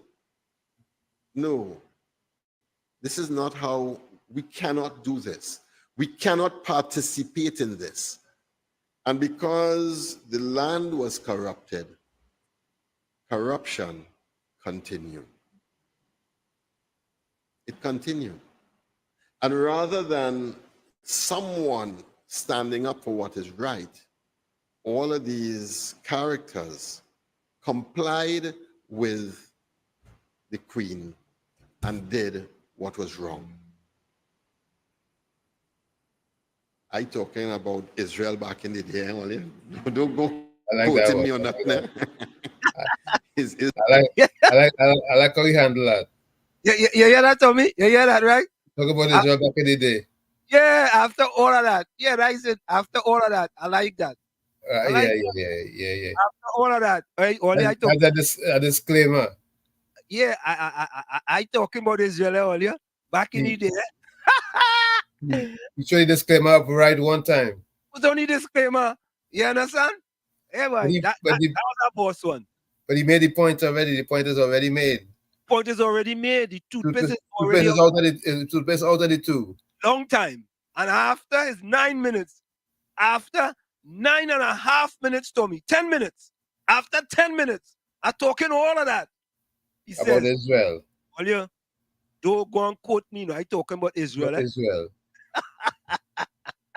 That's why he's here as bishop. Of course. You understand? He ain't born yesterday. That gone over many heads though. But I want to thank Albert Montano for sending that to me. But Tommy it was about 45 minutes, eh? Yeah, they condensed it. Right. That 10 minutes part was the whole thing. The whole thing. And the man talk about the whole truth and nothing but the truth. I wonder what Fox is now to say about that. Eh? How he interprets it? No, interpret what? What them doesn't interpret? Them don't interpret nothing. However you give them, that's how they just take it. You know, it's like you have a product that promotes your country. Yeah. And you say, look, we need to promote this for the world. We need the world to see this. Yeah. And you say, well, in order for you to see the world, you need transportation. I'm going to provide the organization with a jetliner that they can go to all the corners of the world to display this product. But you just give them the jet and no budget or no resources as far as personnel and so on to fly the jet, to take it to the corners of the world that you need to display the product. And as far as you're concerned, you've done your part. Yep. However, you find time going on, the jet is not in use. Mm-hmm. So what you do is you call a sale for the jet. Right. You reassign it to another organization who may need it. Uh-huh. That's what Trinbago is faced with. Sad. Matilda, welcome. Caribbean Soul says Wall Street. How the people could remember what Kamala did, but can't remember how their livelihood is being affected presently. Okay. Fox Islam says, what is the defect liability clause in construction? The defect liability period, DLP. Yeah, KFC. The night was shit. Yeah, man. The night Uncle Tommy. Good night, sir. Down there, some Spanish, you only beats not some Spanish, no joke, the man. You ain't nothing in the background, but one shit, you have Bishop there. He preach diplomatic there, boy. Boy, the man preached. Make a lot of sense, you know. What, after 10 minutes, the man put out the He played disclaimer one time. Yeah, he put a disclaimer, you know. Yeah, he's a science man too. He's at what? Science, boy. I wonder if he's at PNM too, boy. I don't think so, you know. Yeah, PNM, we got him fed up at the PNM, but he preaching China, so where the king supposed to take care of these people. That's what he's saying, right? Yeah. And then he talking about people need to stand up, and nobody ain't standing up. I mean, the man, and he talk about land too, you know. Yeah, he talk about land. He said a whole lot there, boy. We're supposed to the land, we giving away the land. Giving away land. Selling all the land. Yeah. Boy, he really preached there, boy. We get only a sermon there tonight, boy. A sermon. Yeah. If you don't get any fun then again? Nah, they ain't gonna stop. They ain't gonna stop them. They ain't gonna stop getting them funding. Never stop us. Yeah, they ain't gonna stop. But them run the world, you know. Yeah, them run the world. Them in charge. That's right. Yeah, them in charge. Yeah, them are their own government. The world, boy. No government don't control them, you know. No government don't get in them business at all. No government don't control them. They are their own country within the country. Yeah. Nobody don't control the government. Can't tell them what to do. Them in charge. Yeah, them are their own country. Yeah, man. Yes. So our friend Fox says to me, what is the defect liability clause in construction? The defect liability period, DLP, also known as recertification period, is a specified period after completion of a construction project during which the contractor is responsible for rectifying any defects or faults that may arise. You know, Tommy, Tommy, you should be able. I mean, yeah, I mean, so what Fox Islam is saying that a $450 million building, right? You have a defect liability period. So yes. anything happen. No, go ahead. No, what he's saying is true. There is a defect liability period, and whenever something goes wrong, it has to be attended to at no additional cost. You think that's what's happening? Go ahead, Tommy. However, I hope that in that clause, if there's damage and loss due to the defect, that the contractor is liable for it or his insurance, because you have to have insurance when you're doing these projects.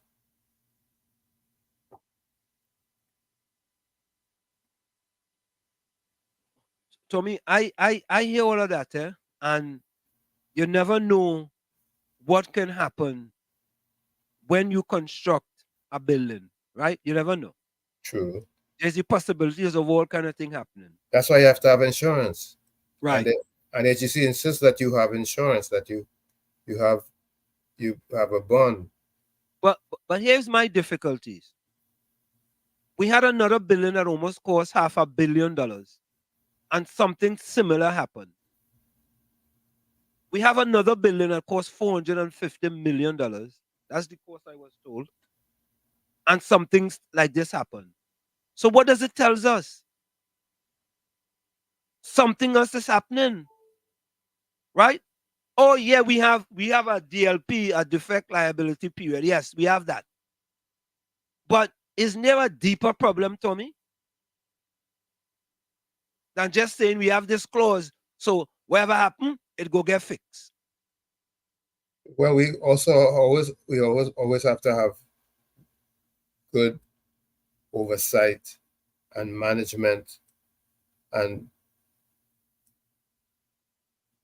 standard practice of verification, verifying that things are up to mark all the way, especially the most important aspects of it, like the roofing and so on, which could create huge liability.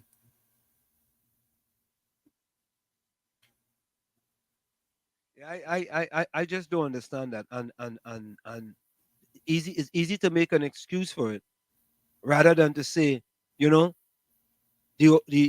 people in charge, right, need to have more stringent sort of inspection, right, oversight, right, that the possibility of things happening is lessened, right? And Anne-Marie, welcome.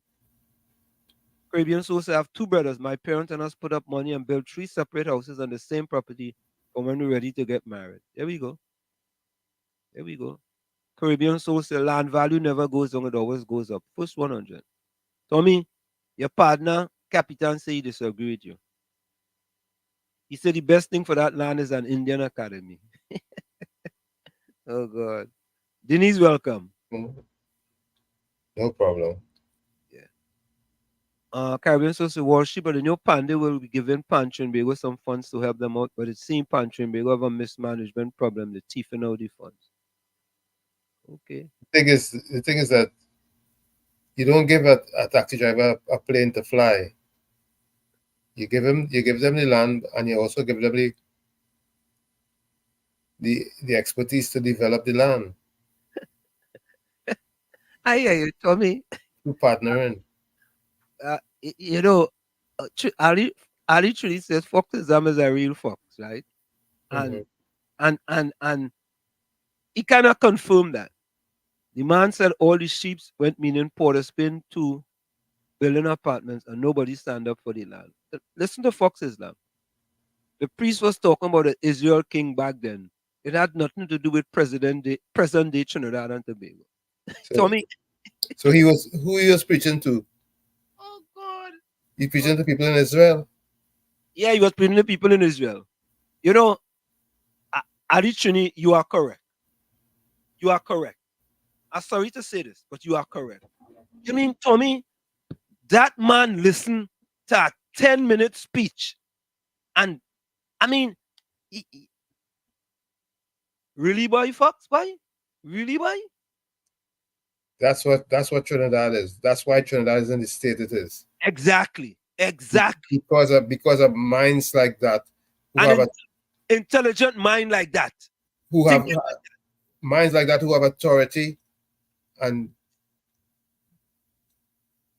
they just, I don't want to say the wrong words. No, say the right one.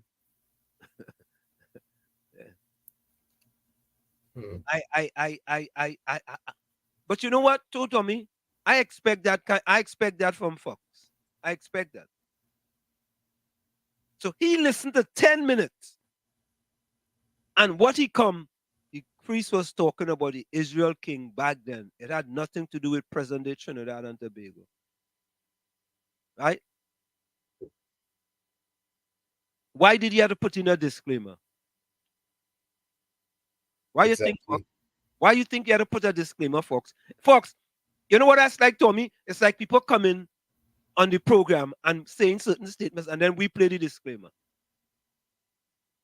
Doesn't mean to say that what the person saying isn't right.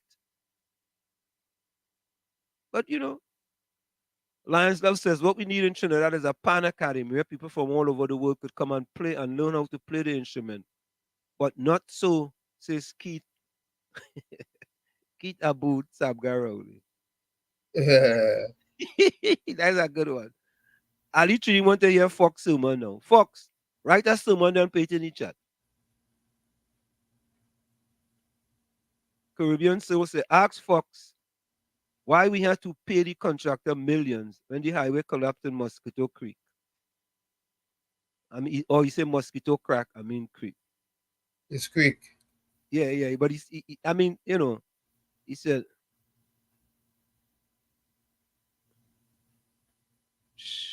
well, African people bought land in the best parts of Trinidad. What are you talking about? What did he miss, Tommy? I mean, you mean he listened to the 10 minutes and he missed the whole thing? But that's all right. But like I said, it was going to go over many heads. And people like that with Wall Street, you trying to mess up people with the pre-speech. I trying to mess up people here. I play the pre-speech. The priest said what he said. The priest said what he said, and then the toothpaste is already out of the tube. Exactly, Tommy. And think about this, Tommy. You know what I could have done? You know what we could have done, Tommy? We could have played the 10 minutes and leave out the part when he says, all the thing, all I know, I just talking about Israel, you know. No, but we played it too.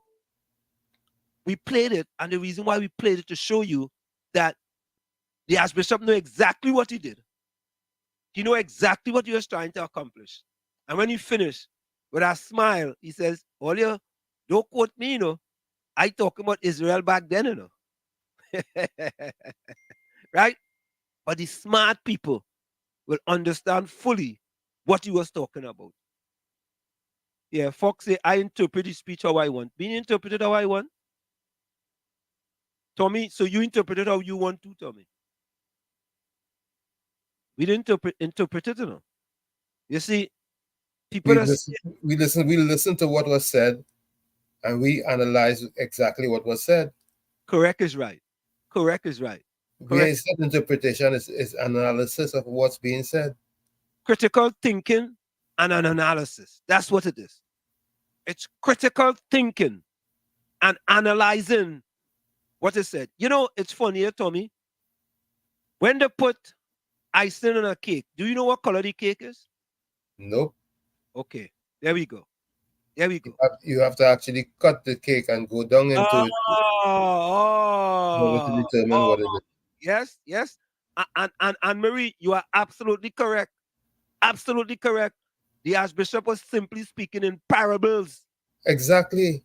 Clear as day. Eh? Clear as day. Clear as day. Clear as day. You know what I mean?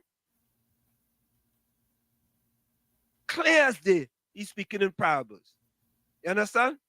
And after 10 minutes of his point, he took 2 seconds to say, oh, yeah, I talk about Israel back in the day. No, now they go quote me. I talk about Israel, and he smiled and he laughed. Why do you think he laughed? The man knew exactly what he was talking about. Exactly. And, Tommy, you could find these things in the Bible, you know. These things that are going on today, you could find them in the Bible. Exactly. And that's what he did. Yeah. Fox does not want us to call the priest and ask him what he meant. You believe him? Call him and ask him what he meant.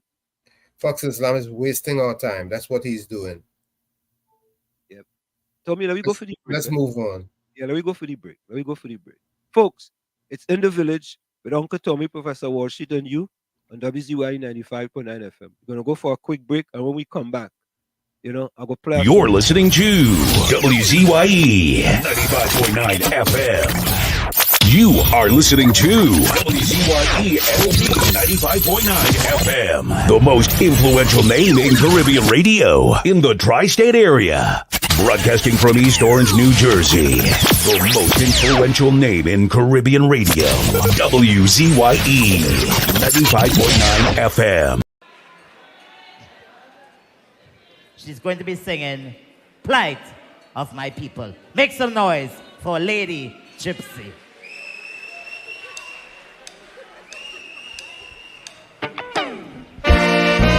No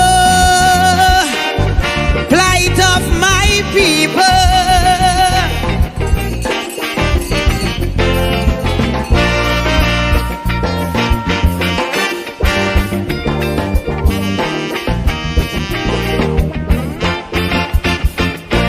Too much of one thing good for nothing. Too much a good thing never enough. I don't know why my black people cannot see. No party never care about we. Every election we so devoted.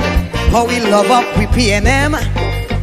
As soon as election come and go, it's only problem after problem. How could we cope? Man lost the hope. I ain't seeing no solution. Every time PNM come in power, it takes a toll on black man. I don't want to sound like a racist, but this is what I can see. They just take care of the race, but they damn well know they have we. I want to ring me bell, wake up Eric Williams, tell him the party found him PNM needed immediate attention. Ring me bell, wake up Mother Cornhucks, tell she to cast a spell on we party, not what it used to be. I ring my bell, ring my bell, I ring my bell down there.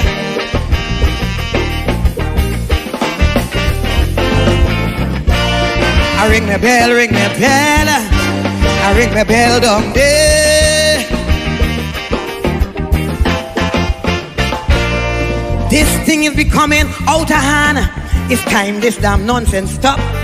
If you don't sing a PNM song, from Skinner Park you'll be dropped. Calypsonian could have sing what they want. We were the spokesman for the people. Eric Duffy, Chambers Dunphy. When Kamala drunk, how she like to pee. Calypsonian, no, that's no way to go. Too much happening in we country. All this killing spree, young woman body, but only about PNM you could sing.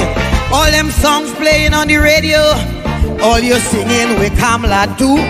But when PNM do a wrong thing, I ain't hearing a word from you. I want to ring my bell, wake up Mother Cosell. Every Monday she preach on WAC radio and is the biggest critic of Calypso. Ring my bell for Patsy and Joni. I want them two cultural lovers to know not only PNM song is Calypso. And of course, we are back with you. It's in the village with Uncle Tommy, Professor Washington, you on WZYE 95.9 FM. We come to you every Monday, Tuesday, and Thursday from 7 to 10 p.m. Monday, Tuesday, and Thursday from 7 to 10 p.m. You know, yes? So, Ali Trini said, Sly Fox always defending his master. Yeah, Ali, we had to ring the bell and wake up Mother Cornhucks, yes? We had to wake him up, yeah, boy. But Tommy, I did an editorial. Tommy, what is your position on the giving of senior counsel to Faris Alwari? I have no position on that. Okay, all right. There we go. All right. So I did an editorial on that. But let's listen to this before we get to the editorial. Let's listen to this. This is about attorneys getting silk.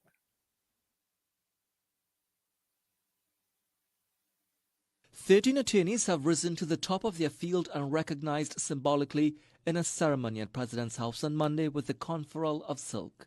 To please continue to provide guidance and assistance to all young practitioners and those who have chosen to study the law.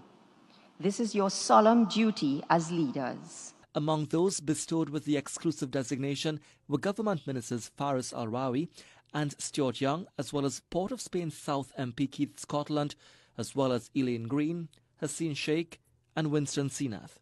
But for a second consecutive year, the selection process for those to move up the rank has been flagged, with the Assembly of Southern Lawyers calling for legislation to establish independent committee to recommend attorneys for the title.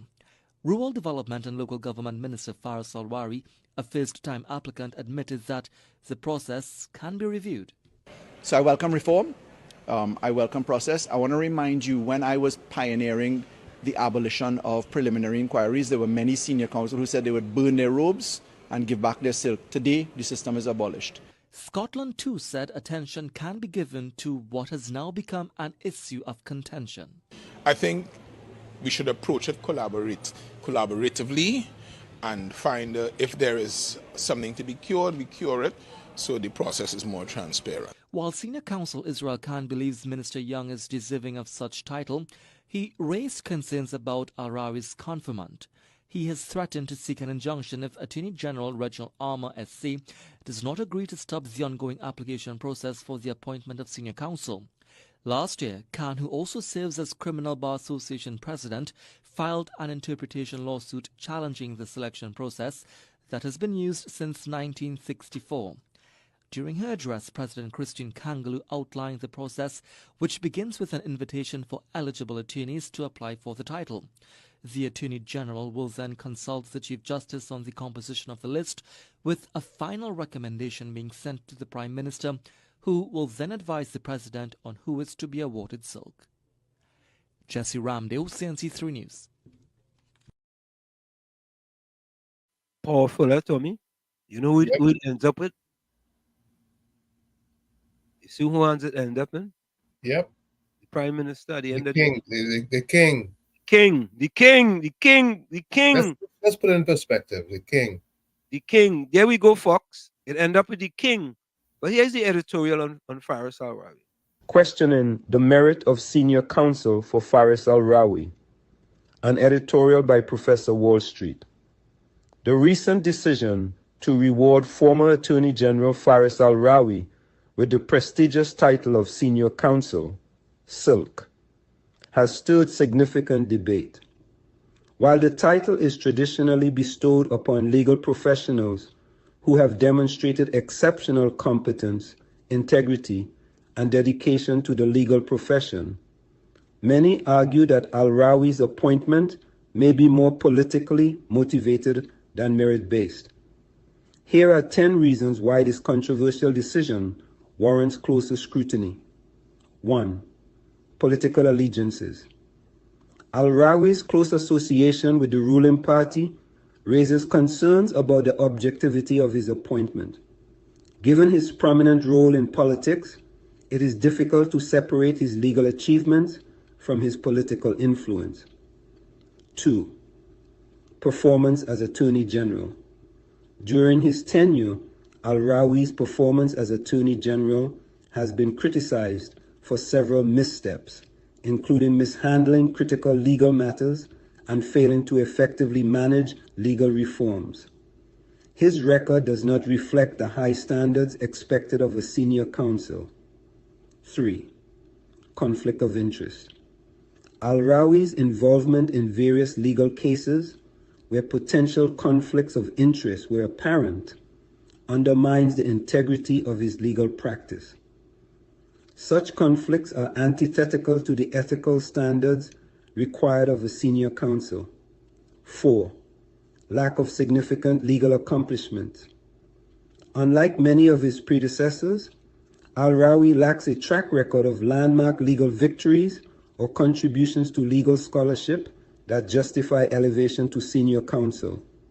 His legal career appears to be overshadowed by his political endeavors. 5. Controversial legal opinions. Some of Al-Rawi's legal opinions and decisions have sparked controversy and public outcry. These instances raise questions about his judgment and suitability for the title of senior counsel. 6. Transparency issues. During his time as Attorney General, Al-Rawi faced allegations of opacity in decision-making processes, particularly concerning legal appointments and public procurement. Such issues cast a shadow over his professional integrity. 7. Public perception. The general public's perception of Al-Rawi is heavily influenced by his political image, which is polarizing. A senior counsel should ideally be viewed as a non-partisan figure of high repute, a standard Al-Rawi struggles to meet. 8. Precedents in legal appointments. Previous appointments to senior counsel have been based on clear and demonstrable legal expertise and achievement. Al-Rawi's appointment breaks from this tradition, suggesting political motivations rather than merit-based considerations. 9. Impact on legal community. Rewarding Al-Rawi with silk could set a concerning precedent within the legal community, where political connections may be seen as a substitute for genuine legal excellence. This could erode the meritocratic principles that underpin the legal profession. 10. Timing of the appointment. The timing of Al-Rawi's elevation to senior counsel coincides with political shifts and upcoming elections. This coincidence fuels speculation that the appointment is strategically timed to bolster his political standing rather than to recognize legal merit. In conclusion, the decision to bestow the title of senior counsel upon Faris Al-Rawi raises significant concerns about the criteria and motivations behind such appointments. The legal community and the public deserve a transparent and meritocratic process that recognizes true legal excellence, free from political influence. Rewarding political loyalty over professional merit risks undermining the credibility of the legal profession and the integrity of the justice system. It is imperative that such prestigious titles remain the preserve of those who genuinely deserve them based on their legal acumen and ethical conduct rather than their political connections. Tommy, in my estimation, senior counsel in Trinidad has been watered down now. Of course. I mean, it's like, they're just handing it out now. You go in the market, and they say, hey, you're an attorney. What you do? You're a PNM. Right? You was attorney general. You was involved in the Vincent Nelson thing. Take that. Take silk. Take silk. You know, they should have a polyester too, you know. You should get polyester before you get silk. Or cotton. Or cotton, yeah, or cotton. You get your cotton first. Yeah, it has steps. It's a cotton, then polyester, or polyester, then cotton, then silk. It's 3 different levels. You know, like how they just give out levels with respect to the Trinity Cross and different levels of those awards? They should have that too. But like if you get cotton, you have an opportunity to get polyester too in another time. And then another time you could get silk. You know? Yeah.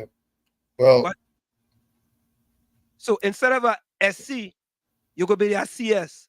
No, you could be a CC, a cotton council. Right? And you could be a PC, a polyester council. And then you could come to a SC, a senior council. Well, SC means senior counsel, so we'll say junior and junior counsel, JC, and then we will say medium counsel, MC, and then senior. Yeah, but Tommy, we wanted to stay in the fabric. We wanted to stay in the fabric industry. Well, we will find fabric terms for JC. Yeah. We want to kind of stay in the fabric industry. Yeah, but I and this is another thing that this government have watered down. Another thing in the past 9 years that have been watered down by this government. Plain talk, bad manners. But you have to remember when the UNC gave silk out, the same cry was heard that they watered it down and they're giving it to non-deserving individuals. But I hear you, Tommy. But wasn't Anand Ram Logan one of those at that point in time? He was. That's correct. But Anand Ram Logan was most of the time when anybody pick attorney in Trinidad, Anand Ram Logan is the first one that does call. He's prominent. I mean, Anand should just have a 1-800 call Anand. I remember Kamala got silk too. Right, Kamala has silk too. She was the prime minister. She gave herself silk. Right. I remember that was controversial also. Correct. Right. The prime minister could give himself silk too. Prime Minister Rowley. He's not an attorney. Oh, all right. But he's a geologist, isn't he? Yeah, he's a geologist. Can he give himself something though, since he's a geologist? Rocks.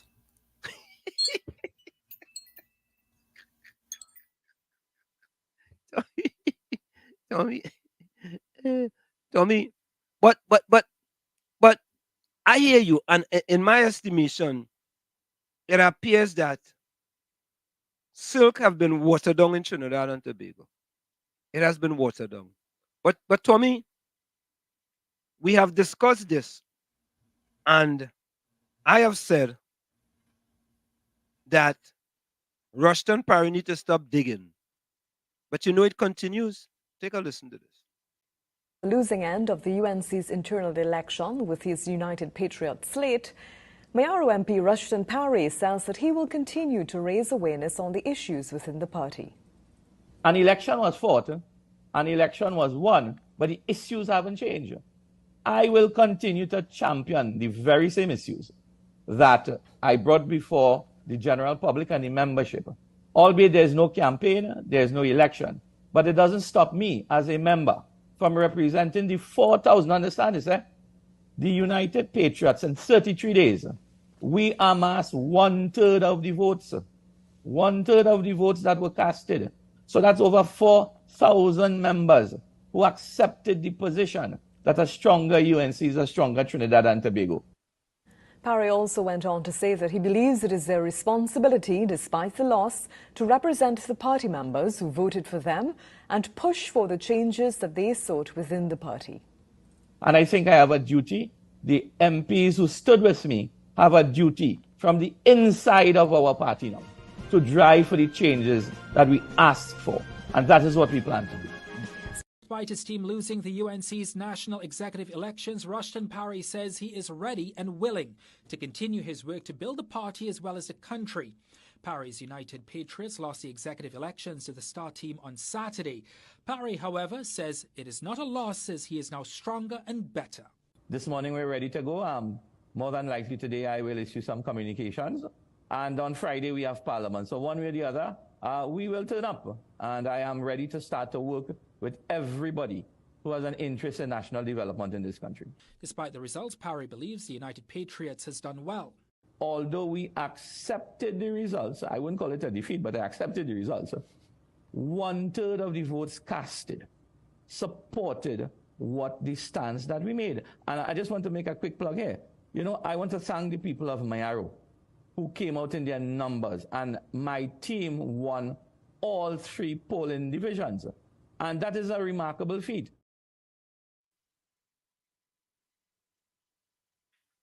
Tommy, I have to be honest. I really cannot see 2025 come and Mrs. Kamala Prasad Bissessa. People could talk about unity and talk about they need this and they need that and they need the other. But one thing people are ignoring, Tommy, when they talk about, well, they need, let me take this. Yeah, KFC.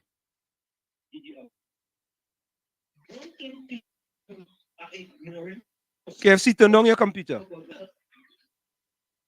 Hi, good night, Mr. Wall Street. Yeah, good night.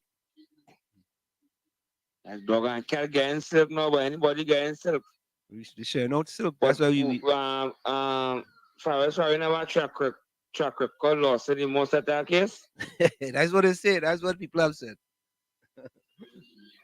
Skip Scott and more better lawyer than sorry. Yeah, it's interesting, right? By far. I saw a comment by Caribbean Soul. How could Keith Scotland get silk, but he can't be Attorney General? Well, me no know. Man, Dr. like yeah, because we gave me sick, but we say Washington and bad talk. All for us, I was short of my getting sick. Yeah. According to them, they said you gotta say clean that because he was not in the front burner because them pianist when I will be talking about him I prison small pen. Yeah. The Johnny calling and saying she's so glad for she MP. Doing a good job for the development in she community. She's so glad for small pen. Yeah, glad for she. What do you think about Jaquana? Jaquana jump out too, you know? Oh, he jump out? Yeah, Jaquana jump out. I mean, you see, looking for unity in the party. Now you see, you forget what. You want come together. You want everybody to come together? Yeah, I'm thinking that Yeah, but election going in the walk down there. Yeah. Yeah, see coming, everybody come together and show the differences behind them. And the fight is together this evil wicked at lesbian. Yeah, well, Jack back, but you ain't gonna tape us that? No, I ain't get it yet, Senator. Okay. Yeah, man. I was tonight on CC News. Yeah. All right. Yeah. Tommy, Nadira, welcome. I want Ali Trini says Sly Fox always defending his master.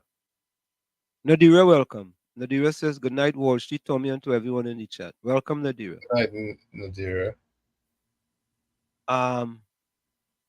Caribbean Soul Keith Scotland was just the scapegoat for Farris to really get SC. Farris was the main man under Rowley eyes. They put Keith Scotland so nobody go talk and say, look, they give a black man it also. Mean Gene, welcome. Evening, Mean Gene. Because if they could recognize Keith Scotland as SC, why not put him as AG? I mean, that's a valid point. Farris lost a lot of court cases. The majority of his cases, you bring in people from outside to collapse the case rather than fighting it. And Nadira says, Walls, you guys not easy. Nadira says, when Farris was JG, he was spinning top in money, was wasting time. They're only collecting taxpayers' dollars. Lions says the PNM government from day one has been nothing but a racket. Nadira says still giving away.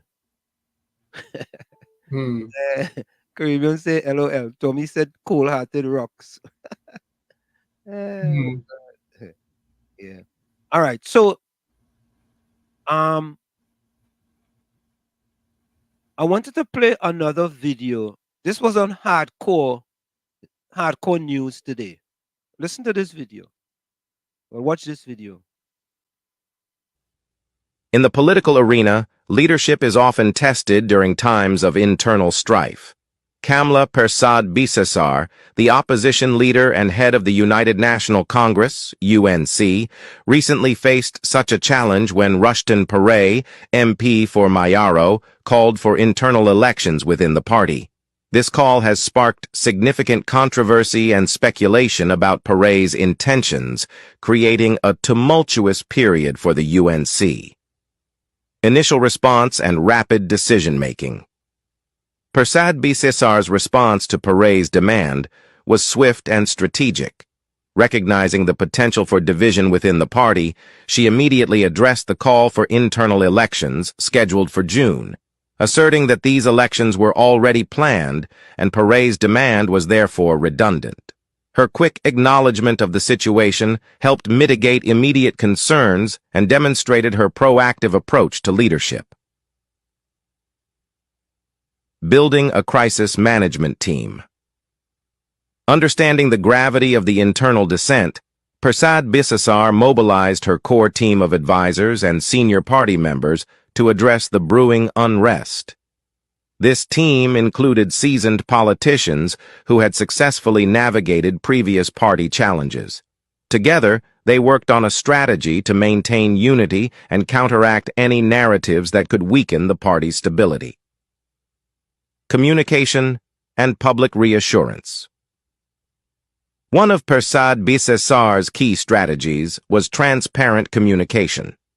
She held several press conferences and issued public statements to reassure party members and supporters that the scheduled internal elections would proceed as planned. Her messages emphasized unity, democratic processes, and the importance of focusing on the broader goals of the party, particularly with the upcoming general election in 2025. Innovative solutions and policy implementation. To further strengthen her position, Persad Bisesar introduced measures to enhance transparency and inclusivity within the party. She proposed reforms aimed at ensuring fair and democratic processes in internal elections, thus addressing any concerns about the legitimacy of the party's leadership structure. These initiatives were well received by many within the party, reinforcing her commitment to democratic principles. Overcoming challenges and opposition. Despite her efforts, Persad Bisesar faced significant opposition. Pare's call for elections was seen by some as a challenge to her leadership, leading to a rift within the party. Many of Pare's colleagues viewed his actions as disloyal and potentially destabilizing.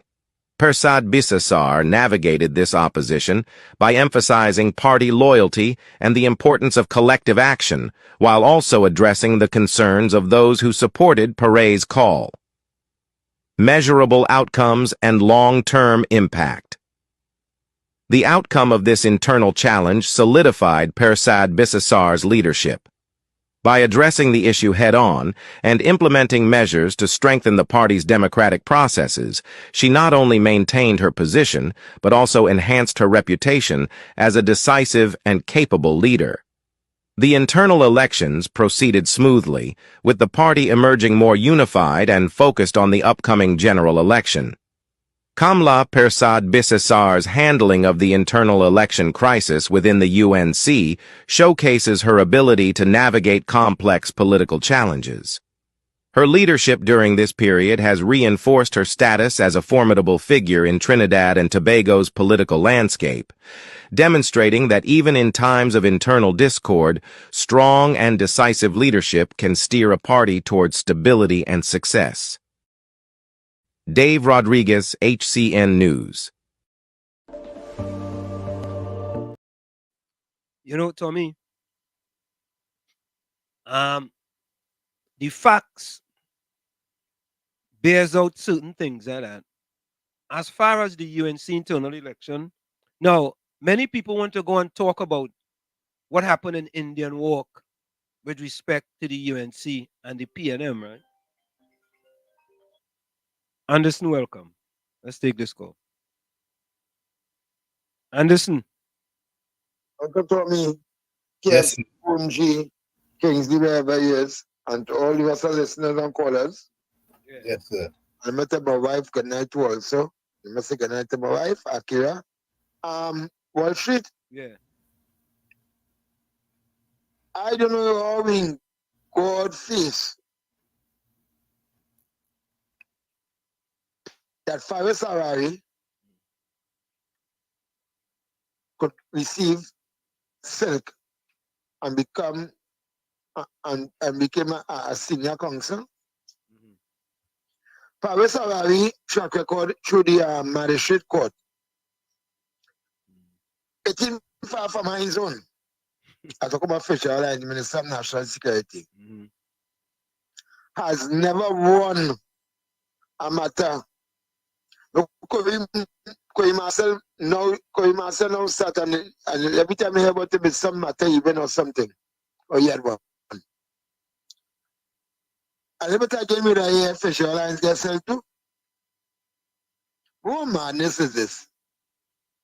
So them Indian get silk, we go get silk to it. But I don't know where that's going on.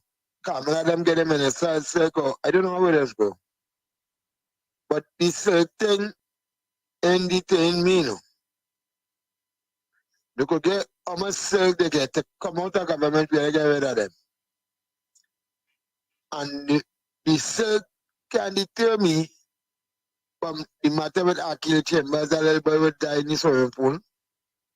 He can't tell me from the 4 young men, the 3 young men which was shot, murdered for the hands of the police, all teenagers in front of the public bank. Next man gonna make it 2 years. Yeah, the 2nd of July gonna make it 2 years since these youth men were murdered. And after the police, you hear nothing from the police or the investigation. That certain can tell me Wall Street from the from the oil spill. The 100 million in fake oil, the 3 billion and something that missing. Them thing that they tell me, man, and taking my mind off of this thing, you know. A former attorney general giving a man Vincent Nelson 10 million to see 2 Indian girl cup. I not the divers in the pipeline, the petroleum workers, the TTST workers, and the list could go on and on. What we went through in the pandemic, when the Spitty Mountains, they said what? That purchased 5 billion in masks, in face masks. And we just keep swallowing everything in Trinidad and Tobago. Everything we keep swallowing. And when it comes to the UNC need to get on the ground, need to see, need the soldiers on the ground, the activists on them, simply them broken, make sure that money and I can expect was preparing them to lose. Because if you better if you bring on the best of the footballers, is obviously going to win. And if you spend money in Moruga and you fix that and you fix that for them, most likely you're going to win. Then when Indian more can people feeling that said that Majas and I said that Indian in there, you know. It's a wicked, ungrateful, cruel African people, you know. That in the back of that thing named Indian walk, you know. Ungrateful people, you know. Who calling the radio station and them and talk about Moruga and water, the road bad, or I get the road fixed now after 9 or 8 years.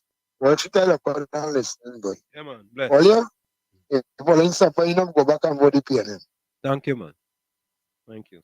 You know, Tommy, I hear something about Indian walk, right? So I already didn't know about Indian walk, right? So here's what I got about Indian walk, right? I want to read that for you. Where did I get it, boy? What do I do with it?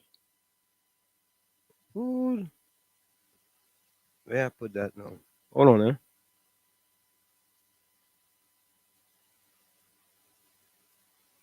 Okay. Did I delete it? Let me see.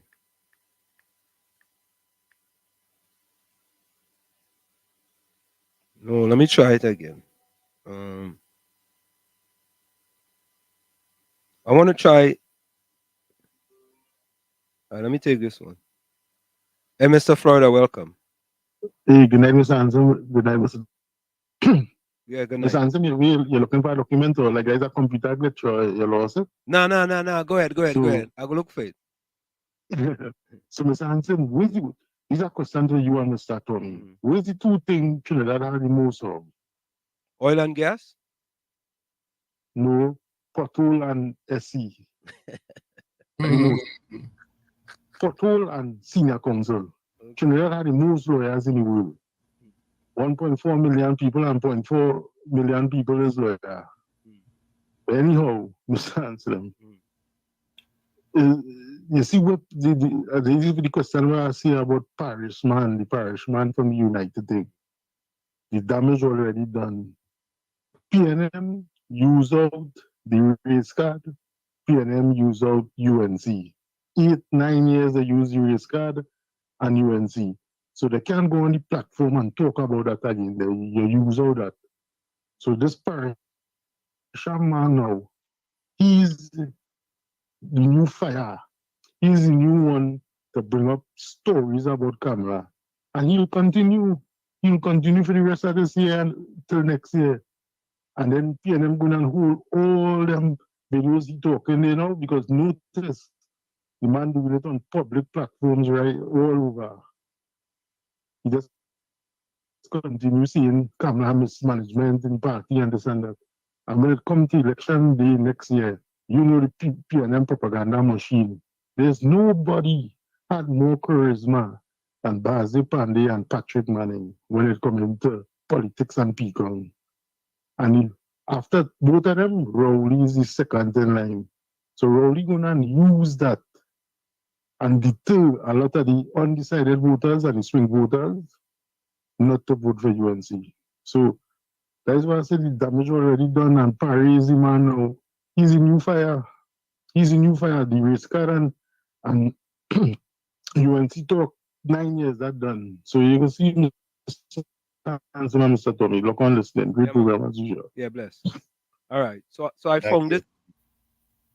The constituency known as Indian Walk in Trinidad got its name from the pathway of the Gura June Indian who came from Venezuela through Moruga to trade in the mission known as Princestown. The name reflects the historical significance of the area and its connection to the indigenous people and their trade routes. All right. Right? So I heard some people, some people had said that um the Indian walk is predominantly Indian. I heard people said that. Nope. Yeah, I mean, I don't know. So It's mixed. Because I've been there before. so there we go. There we go. Right? But that's how it's got its name. Right? And you see, Tommy, the thing about it, boy, is that we need people to do a little bit more homework before just coming out and spewing something that's not really not really the facts. You know? I see some voice notes coming. Let me play these voice notes. Hold on.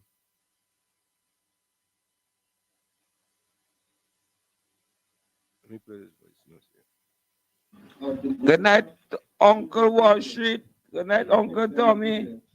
Wall Street tomorrow is Labor Day. If you rotate, we call it a bowl of mannequin and chocolate all over the place. For that 4% they get. And the PNM promised them the oil Friday and they didn't get them it. I Rowley went India and an Indian businessman come to buy the oil refinery for iron. You love it so, Wall Street. I said that even wicked PNM people they love separation, oppression. In their work going back and vote back the PNM. I be saying the money reading every minute they calling. They not having water. I said that garbage. I said that wicked, evil, wicked PNM people long there. You know, but Tommy, I haven't heard much of the discussion that the general election in 2025, the 2 seats in Tobago, is going to play a significant role in that general election.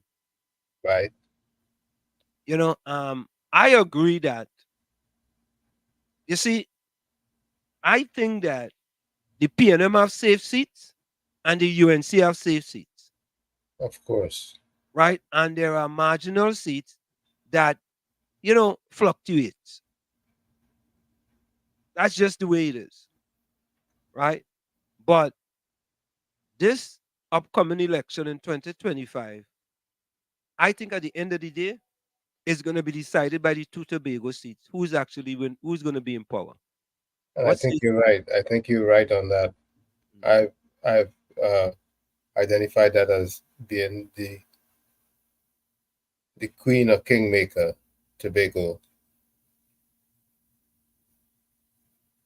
Yeah, I want to agree that many people are saying that in order for the UNC to win the election, right, they have to form a coalition. I don't disagree with that. I agree that. But Tommy, let me ask you a question. Does forming a coalition with PEP really make a difference? I'm asking. I think PEP is a non-entity, in my humble opinion. I think the coalitions are NTA, PDP, not PDP, TPP. TPP, yeah. What about Hope? Hope is a little hopeless right now. What about MSG? MSJ,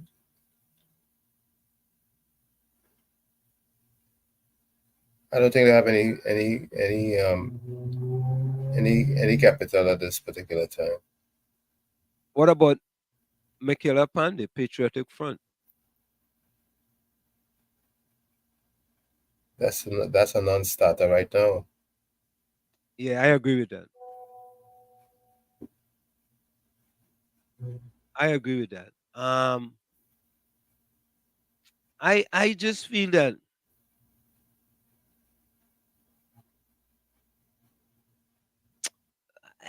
I I don't know how to read Michaela Pandey, to be honest with you. I don't know. My problem is that she was non-existent for quite a few years. She was sitting on the sidelines. You know, after all these struggles, the question will be, Tommy, would there be a coalition between the UNC and the Patriotic Front? Hey. What's the issue? Patriotic Front no. You think they don't think there are no? They might have a few following. Not enough to make a difference. Have they ever contested any election? Not that I know of. Maybe someone in the chat can enlighten us. Has the Patriotic Front participated in any election in Trinidad and Tobago? I know they pulled out last time. They were going to be in the local government election, and I think they pulled out last minute. I know they didn't contest anything in 2020, 2015. So let me play this voice. Good night again, Mr. Anselm. Good night again, Mr. Tommy. Mr. Anselm, which one of the third option has the financial backing to join the UNC to fight the next general election? Which one do you think? The NTA. Which one do you think, Tommy? I think the NTA. Yeah, NTA is probably the strongest of the lot. Yeah, but there seem to be fighting between the NTA and the NTA. No NTA. There seems to be fighting between the NTA and the UNC because there were some things about Jolene John talking about Gary Griffith, and then Gary Griffith put out a editorial which we played. So I mean, I think they need to sit down behind closed doors and make up, in my estimation. So here is some breaking news I wanted to bring to you guys. This is breaking news. And Tommy, this is part of the problem we have with media in Trinidad and Tobago, folks. This is some breaking news. I just received it. Right? I want you guys to listen to this. This is just really unbelievable. Listen to this. OCM shareholder is raising a red flag over moves which he says can affect the profitability and integrity of One Caribbean Media, the parent company of the Express newspaper, I-95.5 FM and TV6. Peter Purmau questions the intentions of government through the National Investment Fund, NIF, to nominate 2 members to be appointed to OCM's board. That as an OCM shareholder, an avid listener to I-95.5 FM, and a stickler for fair and balanced reporting, as I know you are, I'm deeply concerned by these developments for several reasons. Possessing 23% of the shares of OCM since 2018 through the Central Bank CLICO resolution plan, government, Purmal says, is entitled to nominate persons to represent their interest. But he's pleading that those 2 nominees be withdrawn to preserve the integrity of the media magnate. Why is the government seeking to foist 2 additional directors on a very competent board of directors that already comprises 9 persons with the requisite skill sets and experience and a proven track record of performance, as is evidenced by its historical dividend yield of 5.71%. Pimal says government already has TTT, and while its intentions may be honorable, as media is the principal business of the OCM group, government ought to respect the long and cherished history of independent journalism for which the group has become known. And more importantly, with a general election only 1 year away, why would the government think that such a move is a good idea or even good optics? It just doesn't make sense. And I have no doubt that if those questions are answered truthfully and objectively, any independent observer would agree that such appointments will invariably create the perception of government influence at best and government interference at worst in the newsrooms of OCM. He calls for government to rethink and withdraw the 2 nominees and submits that this can affect the bottom line, the profitability of the company, and because media is the fourth estate and ought to be jealously guarded. While there are 9 directors on the OCM board, the bylaws allow for up to 13. Those being proposed by government are 2022 Shakonia Gold medalist Dale McLeod, an insurance agent and agency manager. He is the managing director of Krat Investments Limited. His nomination, according to the notice of meeting and addendum to notice of meeting published in daily newspapers today, is supported by the board. But One Caribbean Media tells shareholders ahead of the July 11th meeting it does not support the second nominee, Shaka Suberu. TV6 has learned Suberu is a senior employee with Digicel, a direct competitor of OCM's Green Dot and a media competitor as Digicel owns Loop TT. OCM published in the notice of the meeting that they informed the shareholder that Suberu does not enjoy their support, as, quote, he is a senior employee with an organization who is a competitor with one or more of our OCM companies, and as such he would be in a position of substantial conflict as director, end quote.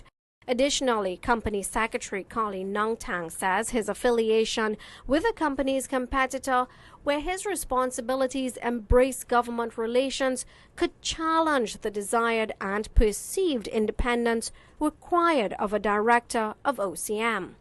The shareholder refused to withdraw the nomination and insisted Suberu's name be placed for election. On July 11th, shareholders will be required to cast their votes on a form just like this, indicating at resolutions 5 and 6 if they are for or against the appointments of Dale McLeod and Shaka Suberu to the board of directors of One Caribbean Media. Urvashi Tawari, Rupnarayan, TV6 News. Okay. Tommy boy, cancel Christmas, boy. Well, another organization that's being watered down.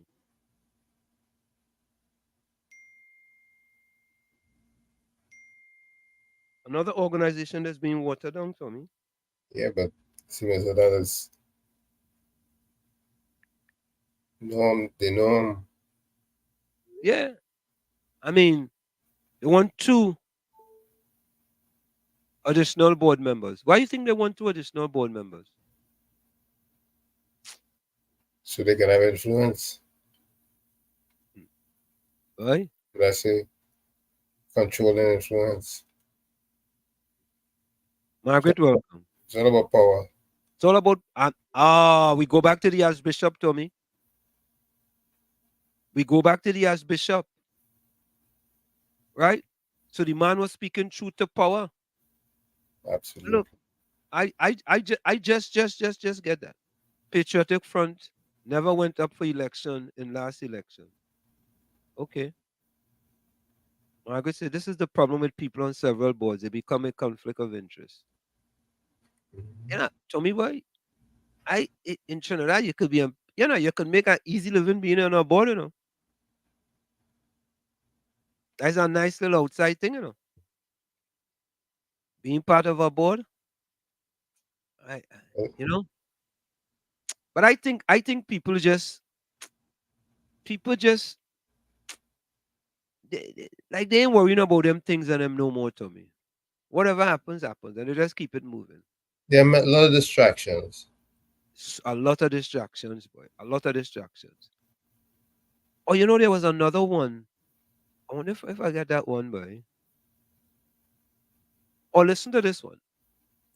This is a program called Breaking Dawn, talking about two schools that was 92% and I think 98% done, and what happened to them.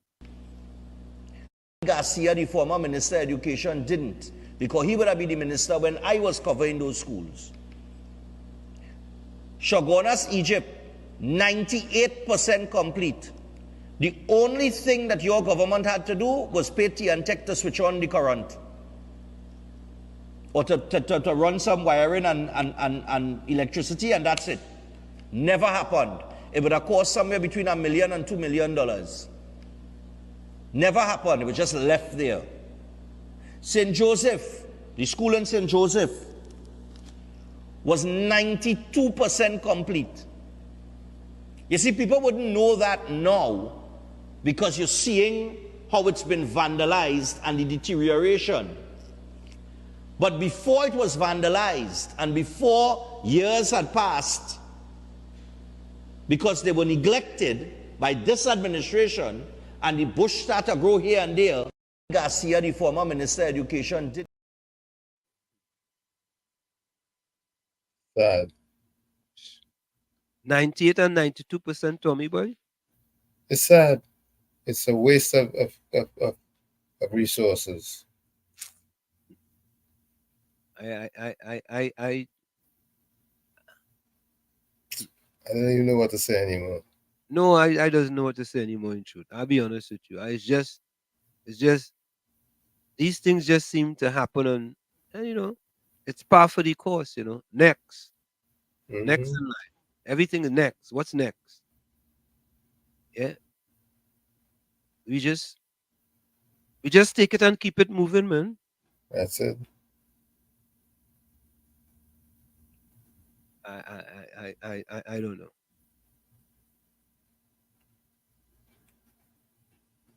Sometimes I just don't know, boy, Tommy boy. Our country is just.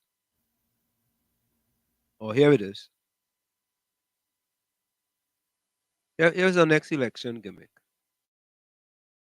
103 families benefited from keys to brand new starter homes under the Housing and Village Improvement Program of the Land Settlement Agency. Minister of Housing and Urban Development Camille Robinson-Regis said also in the coming weeks, more homes will be distributed along with 71 housing improvement grants. I'm saying that these are grants, not loans. These are subsidies, not loans. So it means that the beneficiaries do not have a repayment to make. Additionally, in the East Port of Spain, we have also been doing quite a lot of work in fixing the infrastructure in East Port of Spain. Mrs. Robinson-Regis said they are happy to provide families with a place they can call home. This is not just a structure. This is a place where you will develop your families, you'll encourage your young people to study hard and also benefit from the free education. You use this as a stepping stone for increasing your wealth, but your wealth as a person. Use it as a way to show gratitude by encouraging others to learn about this program. And as you wake up every day in your home, give God thanks. Minister in the Ministry of Housing and Urban Development, Adrian Leonce, emphasized. I myself this. Tommy, you know, it's getting to the point where it's that you just feel like if there's no way out or no way up. And it's getting to be hopeless, man. Well, there's life, there's always hope. Well, I mean, we still have to come here and just bring the information, to the people. Caribbean source, I never hear Kamala mention free education. Only PNM does have to mention that with every speech they make. I don't understand. If you the government, what are you supposed to do, Tommy? Serve the people. If you are the government, what are you supposed to do? Serve the people. If you've been in power the longest time in Trinidad and Tobago, what are you supposed to do? The right thing. And people talking, well, oh God, it's the only. I mean, it's like, it's just. I don't know. I really don't know. You know. So the big talk was this local government election and Indian walk, and that the UNC lost Indian walk, the PNM won Mon Diablo. I mean, how did that change? The UNC won Mon Diablo. Yeah, all right, the UNC won Mon Diablo and PNM won Indian walk. Yeah. How does that change the overall? Is that the first time that the PNM won something in Princestown? That's in Princestown, right? Well, it's outside of Princestown. But isn't it under the Princestown corporation? It may be, could very well be. Yeah. I think it's under the Princestown corporation. I checked it out because I was looking for it, and what I was trying to do, Tommy, I was trying to compare what happened the previous years in the local government election, all right, to what happened this year. Well, what happened in this by-election? Because it was actually a by-election, right, for those two councillors. Right. So, and at the end, I finally found that Indian Walk was under Princestown Corporation. So I think the last time the UNC won it, right? But I didn't have a chance to look at the other information. But I guess, Tom, we just had to keep the fight, man, and keep bringing the information to the people, and hopefully at some point in time, the people will see that you have to start to believe in facts, not fiction. And not being easily misled and regurgitate information that's heard, and you don't go and double check the information to see whether it's fact or fiction. I must say the red machine is well oiled. They're not easy, They ain't easy. They're not easy. But before we go, Tommy, I want to play this. I saw this. This is to telling people you gotta wash your fruits. Look at this. Boy, I can see someone sitting to blow. What you rat up in a mango tree, man? And a ripe mango him gone for two, Yo, sir. Him down in a mango, Oi. What you up to, man? Or you gonna eat the ripe mango and me come now say me want to eat mango? And you done gonna eat off the ripe mango? Sir? That's why you say we have to end up and wash your fruit them before we eat them, because all this rat gone up in a mango tree gone yam the mango. Might as well me just left you with a one there, brother. Alright, so have a wonderful day. Bye.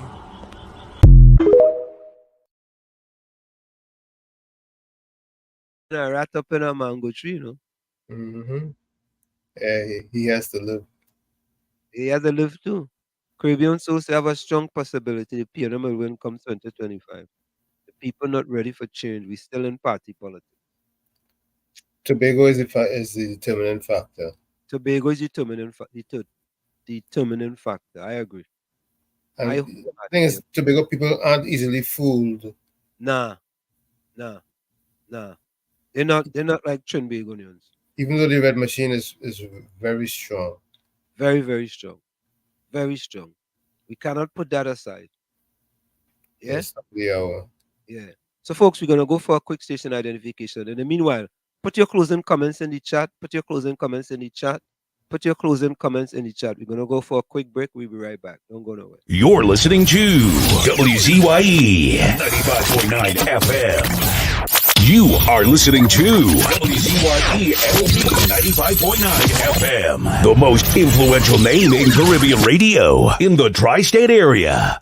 Broadcasting from East Orange, New Jersey, the most influential name in Caribbean radio, WZYE 95.9 FM. We are back with you. It's In the Village with Uncle Tommy, Professor Washington U on WZYE 95.9 FM. We come to you every Monday, Tuesday, and Thursday from 7 to 10 p.m. That's Monday, Tuesday, and Thursday from 7 to 10 p.m. So, Tommy, we know baseball up here. Willie Mays died today at 93 years of age. Wow. Yeah. He's a major contributor to the baseball. Yep. Major contribution to baseball.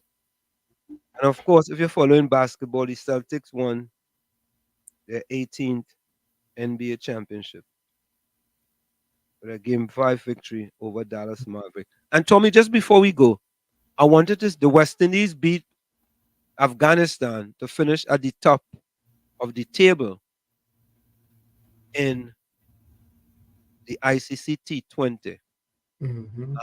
I just wanted to put up the West Indies schedule for the rest of the tournament. Let me see if I find that. I watched them last night play Afghanistan. They lick up Afghanistan, boy. They beat them by 104 runs. Yeah, they're in ripping form. They're in ripping form, boy. Ripping form. You know? I think this time people could be have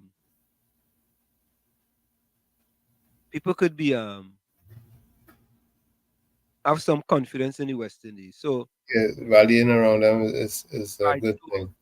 They played Afghanistan yesterday. They're gonna play England tomorrow. Then they're gonna play USA. That's when the final 8 starts on the 21st, and then they're gonna play South Africa on the 23rd. Right? So they will finish at the top of the table in their division. But it doesn't seem to really matter. So West Indies are alive and well and kicking in cricket finally. You're finally back. And it's good to see them in the final 8. Carice, welcome. Right. So what is my closing comment? My closing comment. Let me take that off. Okay.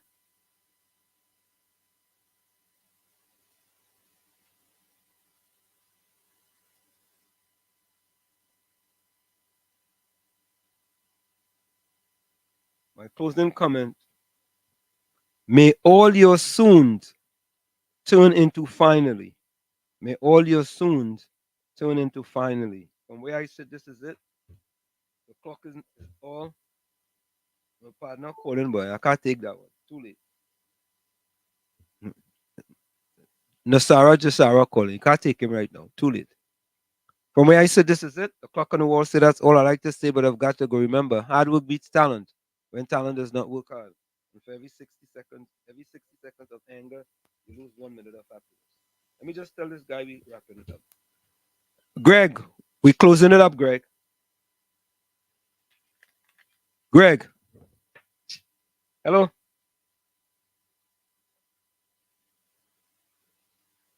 Greg. I'm about to give both of you a ticket to Ethiopia and Ivory Coast.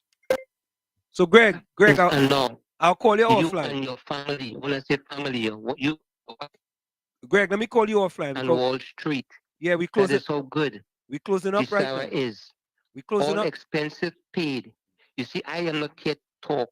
I am here to tell you the fact. So Greg, listen to this. We closing up right now. We are gonna call you offline. All right? Okay? Okay. All right, no problem. Yeah, bye-bye. Yeah, Tommy, from where I sit, this is it. The clock on the wall said that's all I like to say, but I've got to go. Remember, hard work beats talent when talent does not work hard. And for every 60 seconds of anger, you lose 1 minute of happiness. Remember, your circumstances may determine who you are, but you are responsible for who you become. Go ahead, Tommy. Yes, my first comment is going to be from 1 Corinthians 13, verse 7. And it says, love never gives up, never loses faith, is always hopeful, and endures through every circumstance. Like I always say, love is the key. Anyway, as far as life goes, you have to become the change that you want to see. You, the man in the mirror. However, if you're looking at the mirror and don't like what you see, do not blame the mirror. Never look down on a man or a woman unless you give them a hand up. Remember, like I always say, love is the key. So be safe, be good, be careful, and we will meet again, God willing, on Thursday. Same time, same channel. Love you all. Thank you, Tommy. You're welcome. Chat. Closing comment.